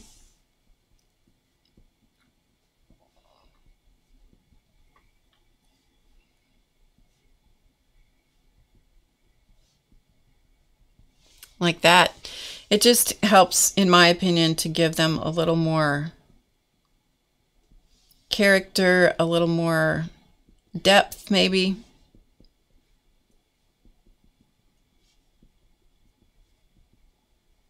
It's just what I like. You can do what you like, right? You do what you like, I do what I like. Okay, so we've got that going on. Then if you want to do a border, which is what I did on this one, I did a border around it. It was just a little hand-drawn border. That's all that is. And to do that, let me see what I did.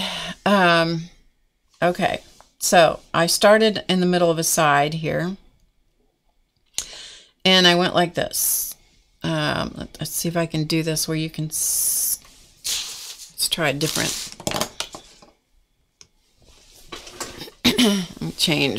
Make a change here for a second, because my hand is in your way.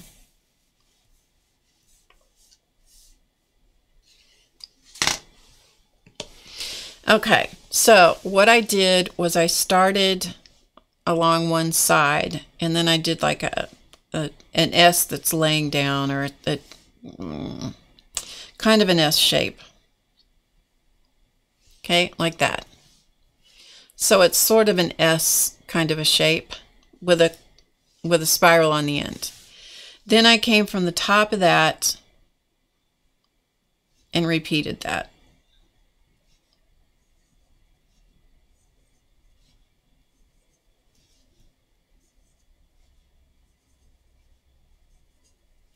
And then when you get to the corner, you just kind of have to make it up as you go around the corner.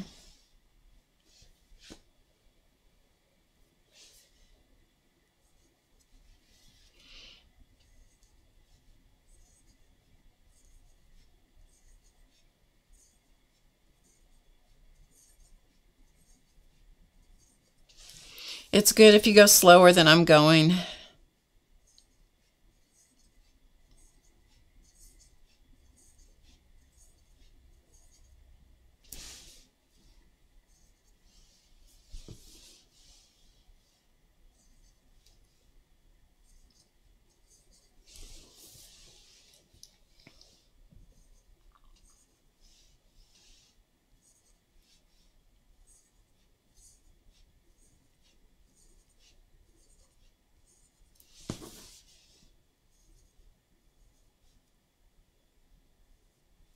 Okay.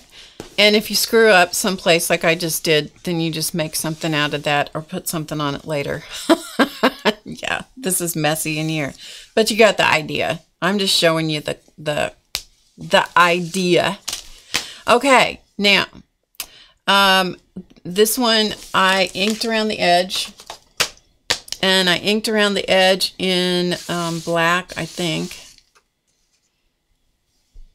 Not sure that I even wrote it down. I think I inked around the edge in black. So that's what we're going to go with anyway.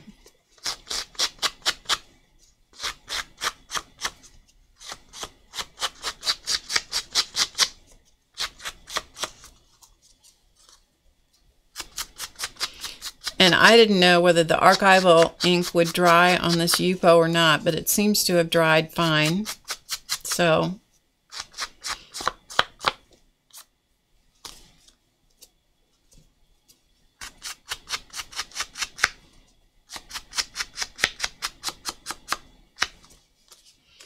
but I just happen to like the effect of having the inked edge. Just frames it a little bit more. Okay, like so. And then for this one, I used the light green and black. So I layered it the same way. But instead of using red, this time I used green and I used black. So here's my black matte. So I put the black on it like this. Okay, the same as I did before. I put the black around it. Then I inked up the green and I put it on green. So I put some red ink around that layer. And then I put the whole thing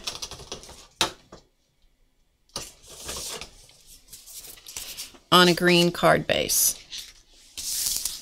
Like so. Just like that. Okay? So that's how that went together. And then just to give the centers of the flowers a little more presence, I have 3 bottles of stickles.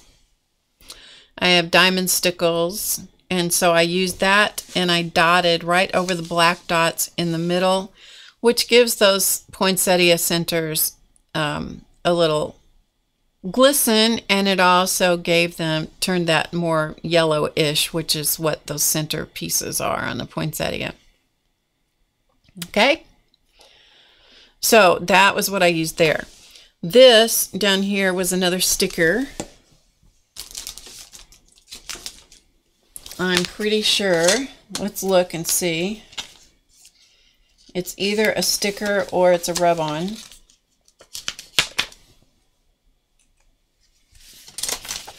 So let's see, I think it's one of these stickers.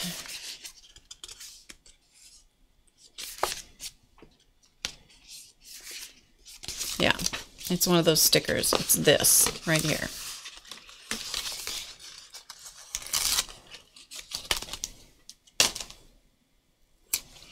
So I'm going to just go ahead and put this on here just so you can see it. And I look at it and kind of guess at where the middle is.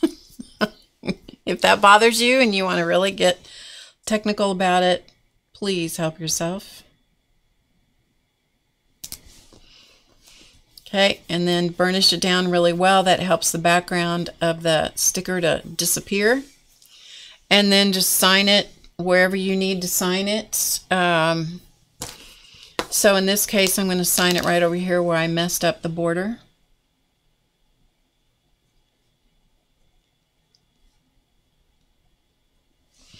So sign it, and that way nobody knows for sure unless I pointed it out to you that, was it a mess up or was it part of my signature?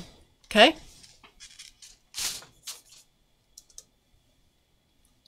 Sorry, I lost my chat for a minute. Okay, and so here is the finished card. Here is the one that's in process. Okay. Oh, thank you guys.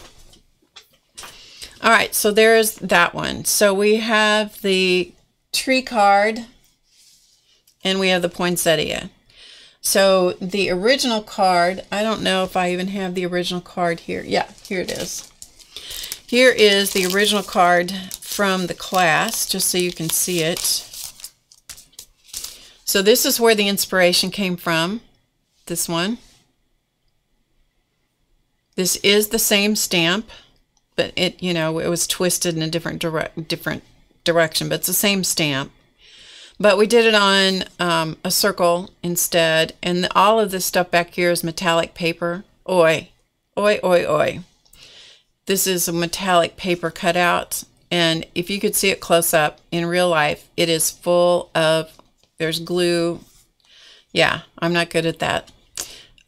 So anyway, you see the concept, and it was done on a white card base. So this is the inspiration piece. This is what I did with it. This is more my style. This was great to learn. This is more my style. Say, okay. So that's that. All right, so now you know where the inspiration came from for that one. Let's move on and let's talk about card number 3. This is the inspiration for card number 3. This came from, this was a postcard that came in the mail. I don't know. It was a nonprofit organization. I have no idea what it was advertising because all I did was rip off the part I didn't like and kept this. Okay. Hi, Shell. Hi, Josie. Just now looked at the chat. So anybody that came in while I was otherwise occupied, I'm glad you're here. Thanks for stopping by. All right, so here's the inspiration piece. I took a piece of vellum. You could use tracing paper. You could use a piece of plastic that you can see through. It doesn't matter. And I laid it on there and I traced the tree onto the vellum because vellum is what I had easily at my disposal. And then I cut it slightly smaller. You can see my pattern is a little smaller than this tree. And why is that? Because it had to fit on this size base, card base. And this one down here was too big. And I didn't want my tree hanging off. Who wants their tree hanging off their card? Not me. So that is why this tree is this size. But this is where the inspiration came from. All right, so what I'm going to do is I'm going to lay this on my card base. And this card base, again, is 3 3/4 by 5 inches. And it's just a piece of craft cardstock. You could use something else if you wanted, but this is what I'm using. And here is the finished card, just so you can see where we're going. Okay. So this is where we're headed. This is how we start.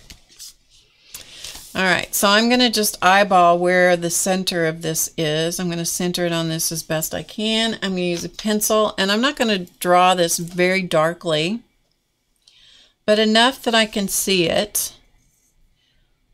And the vellum gives you a little bit of an edge. Not a lot of an edge, so, you know, you can mess up and draw right on top of your pattern, just like I did there. But give yourself enough of an edge that you can draw around it to give yourself a pattern to work with. Okay, so there's our little tree shape. All right, now this is time consuming. I am not going to lie. This is not quick. And what you do is you just pick a spot to begin. And I kind of looked at this to start with. I looked at it and I went, okay, so it's all made up of triangles basically. And I just started snipping triangles in different colors of my alcohol inked paper. And then just building it as a puzzle. So what I've got is my different colors of blue alcohol inked, the glossy paper. And so these are the ones I'm going to use because those are the ones with the most contrast. Maybe we'll use this one. No, we'll just use these. And so all I did was sit here. I did this while I was watching television.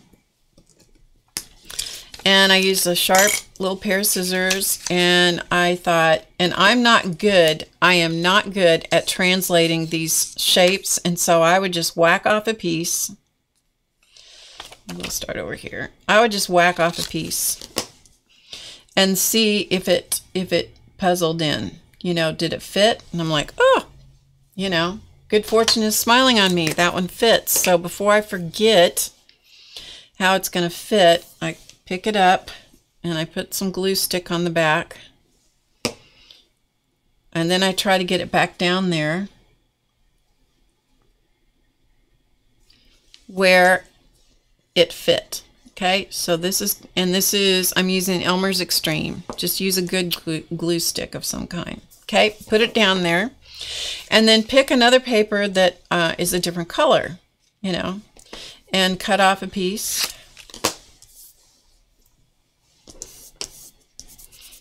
And it's good to work with, have a baby wipe handy, because your hand does get gluey.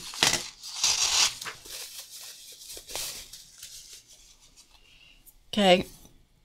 And then just pick another place that you want to put, you know, the one I did, I built from the top down, and I left little cracks to let the craft cardstock show through, like a mosaic. Okay. So again, then I pick it up, and you could glue this, you know, put it on a piece of old magazine or old scrap paper or whatever.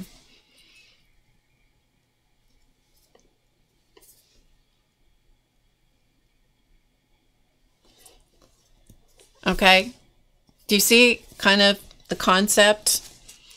And then I'd pick another one and go, okay, this is where it starts getting tricky business, because I don't think about those kinds of angles very well. Geometry was never my thing. So I go, okay, that'll work. So maybe I'll take this and I'll go like that and see if it still works. No, it didn't. So it's like, okay, then I'll go like that. And I'll go, all right, that's fine. I don't waste a lot of time messing with it. I just puzzle it in and stick it down, and then find another piece, you know, another piece of paper, and cut off a chunk.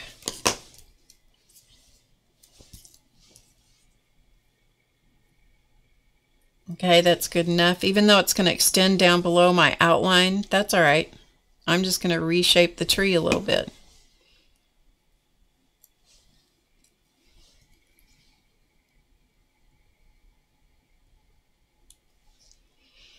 It's your tree. You're in charge. Okay, so do you see what the idea is? And you just build your tree. We'll do a couple more pieces and then we'll call it good for today. So this one, that's a big wide triangle. So let's see.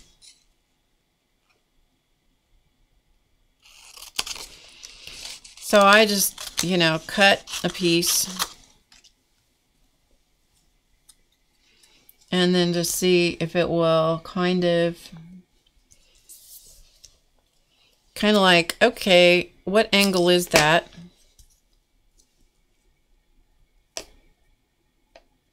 And then if all else fails and I'm not, you know, it's not, I don't need I need some shape other than a triangle, then that's exactly what I'll do. I'll make it, you know, I'll blunt the corner, blunt the point, just like that.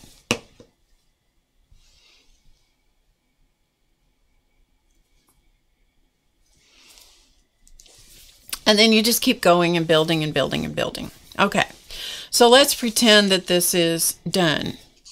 Then I also have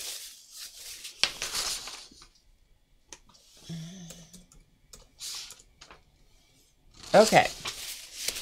I also have these pieces that are very silvery looking. And so then once this tree is done, then what I did on this one, on the first one, I used hearts.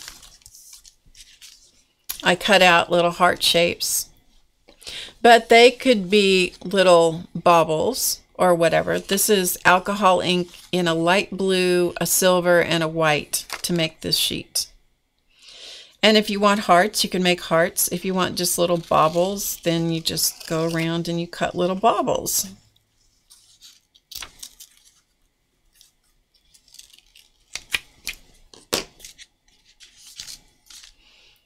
And then you just glue little, position your little baubles on there and then glue them on. So maybe we want a variety of the blue and the silver. Since I have those pieces of paper, one has more blue and one has more silver. So maybe I want, if you have a pair of tweezers handy, that might make it easier for you.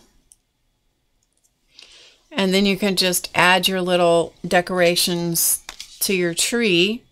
And then with my black pen, this one, I added the little ornament hangers on there, just little hooks. And I took one of the stars from that same sticker pack I've been showing you, put a star in the top of the tree. These snowflakes and this word bit right there, that is from this Tim Holtz Christmas rub-on thing that I got at Tuesday morning, I don't know how long ago, for $1.99. So I just took some of the snowflakes and I cut out a piece of the text and I put that on the front cover. And I added a border. So I'll show you how to do the border on this. And then we'll call it good, because you've seen everything else. You like this one, Joan? This kind of thing I think you would enjoy doing for sure. So to do the border, this is literally what I did. First of all, now if your hand is not very steady, this might not be your thing, but we'll see how well I do today. I went close to the edge.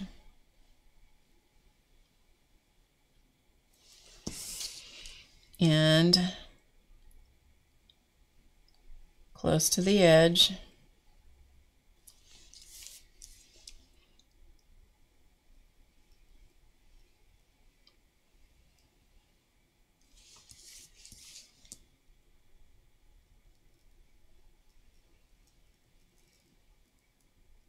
Okay, so the line is very close to the edge.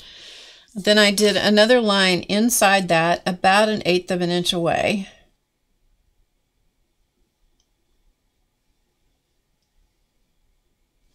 If you're more comfortable with the ruler, help yourself. And I did this border before I put the star on the top of the tree.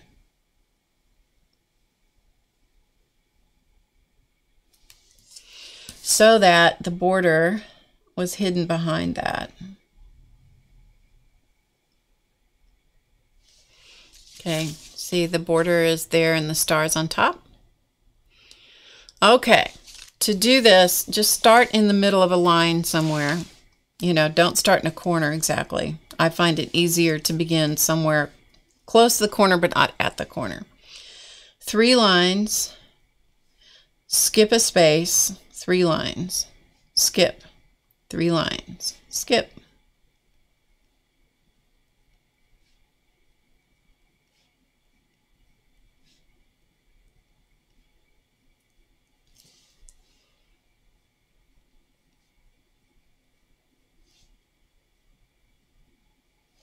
Okay, and I try to have this come out at the corner. So that when I turn the corner, the space is in the corner, and then I go 3 lines.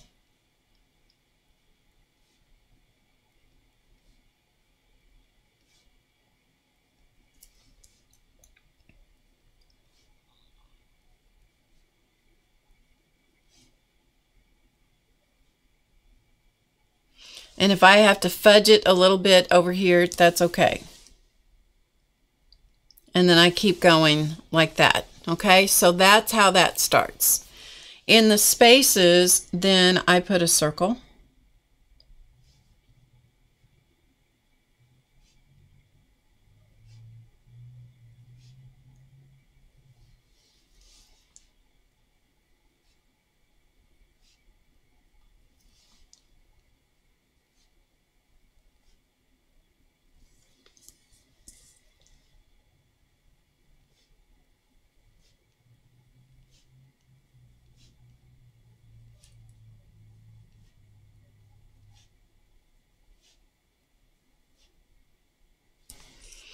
Like so. And then I took the center of the 3 lines and I did lines going the other way.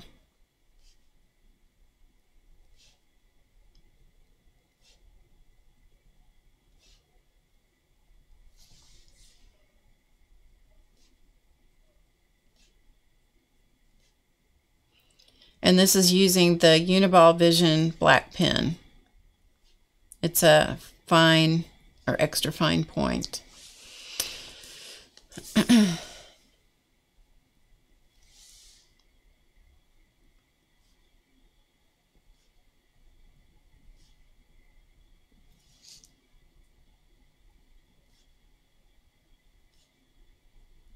Now, of course, you would do this all the way around your card, not stopping, you know, with 2 sides, but do the whole thing. Okay, so you've got that. And then I just picked one of the the Posca pen colors. We'll use blue on this, see what the blue looks like. You could use any kind of pen you liked. Could be green. Green would be nice out here too.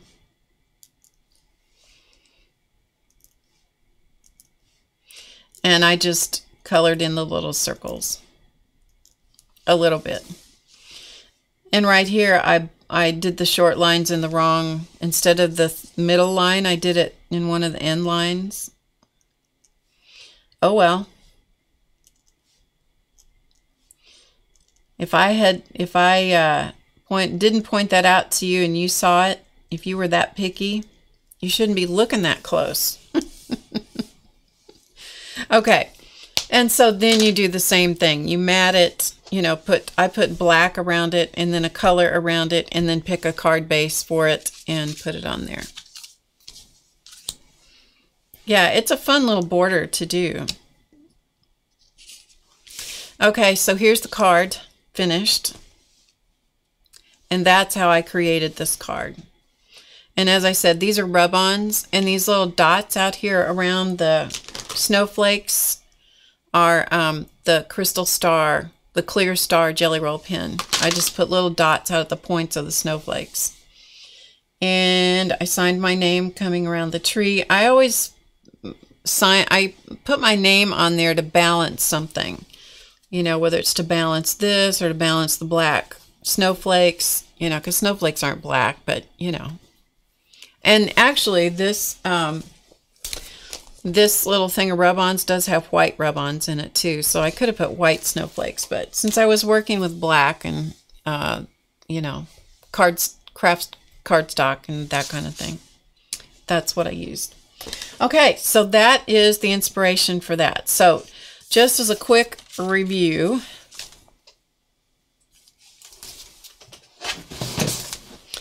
we used this book, which inspired these cards, okay? So drawing in black and white, a lot of craft cardstock type things. That's what inspired these cards.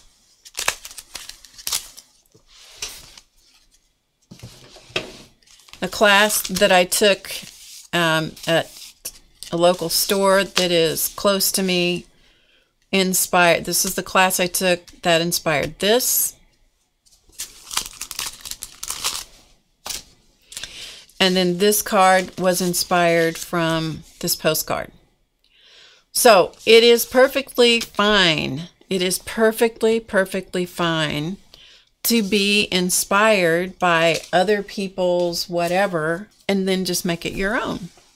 So, okay, so that gets you through those 3 cards. And I think that's it for today. So I will get the sponsors out here in a minute. And if you have any questions, pop them in the chat because we're just about ready to wrap it up. We are about ready to wrap it up. Let me see if there's anything else I needed to tell you. Yeah, just remember that the VIP class is tomorrow. Those of you that are VIP members at the website.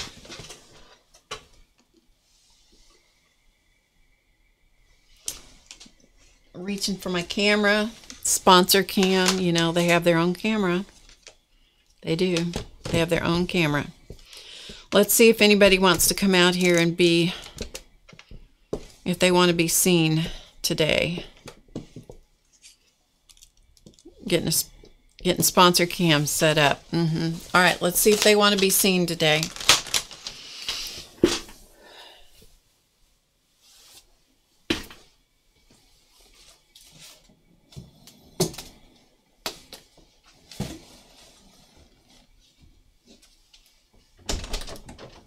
Come out. All right, come here. Come on. Come here. Come on. Come on. Are you going to come up here today? Come on. Are ya? Are ya? Okay, come on. We'll see if he starts coughing when I put him up here. Invariably, that's what he does. Invariably, that's what he does. Starts coughing as soon as I get him up here. All right, here's Mr. Chance. Amika, is that her name? Hi, Tori. Good, I'm glad you enjoyed it. I'm glad you enjoyed the ideas. Are you coming up here? Huh? Are you coming? Chance is on the floor. Can you see him down here? He's down here under the table, right down there. He's very content just being under the table, apparently. Charlie is now... Move the camera a little bit. Maybe you can see him a little bit better. And some of the mess. There you go. This is old Charlie boy. Chance is on the floor being himself. Just being himself. Are you coming up? Oh, you've decided. You don't want to be left out. Okay. You haven't lost an ounce since the last time we did this. All right, so here we go. Chance and Charlie. Okay, lie down so we can all be on screen together. What do you say? This is truly cat wrangling. Yes, at its best. Too close, Betty, too close. Okay. Oh, mercy. Okay, you guys. Can you lie down, please? Can you lie down? No. Quit licking my nose. All right, we're going to go. Thank you so much for joining me. If I don't see you again, I plan to stream at least one more time before Christmas. How much do they weigh? Way too much. They probably weigh 18, 20 pounds a piece. Yeah, they're way too fat. I've tried to thin them down. It didn't do any good. I gave up. I gave up trying to make them lose weight. Didn't I? Yes. They're on special food and everything. They just get fatter and fatter. Fatter. Yeah. All right, Charlie. Okay, this is getting ridiculous. We're going to go. If I don't see you before the holiday gets here, I wish you all the very happiest of holidays. Merry Christmas, or whatever holiday you celebrate. So anyway, I will see you again, hopefully before long. Remember to get creative today, because you know it's easy. I'll see you again before you know it. See you guys later. Bye, everybody.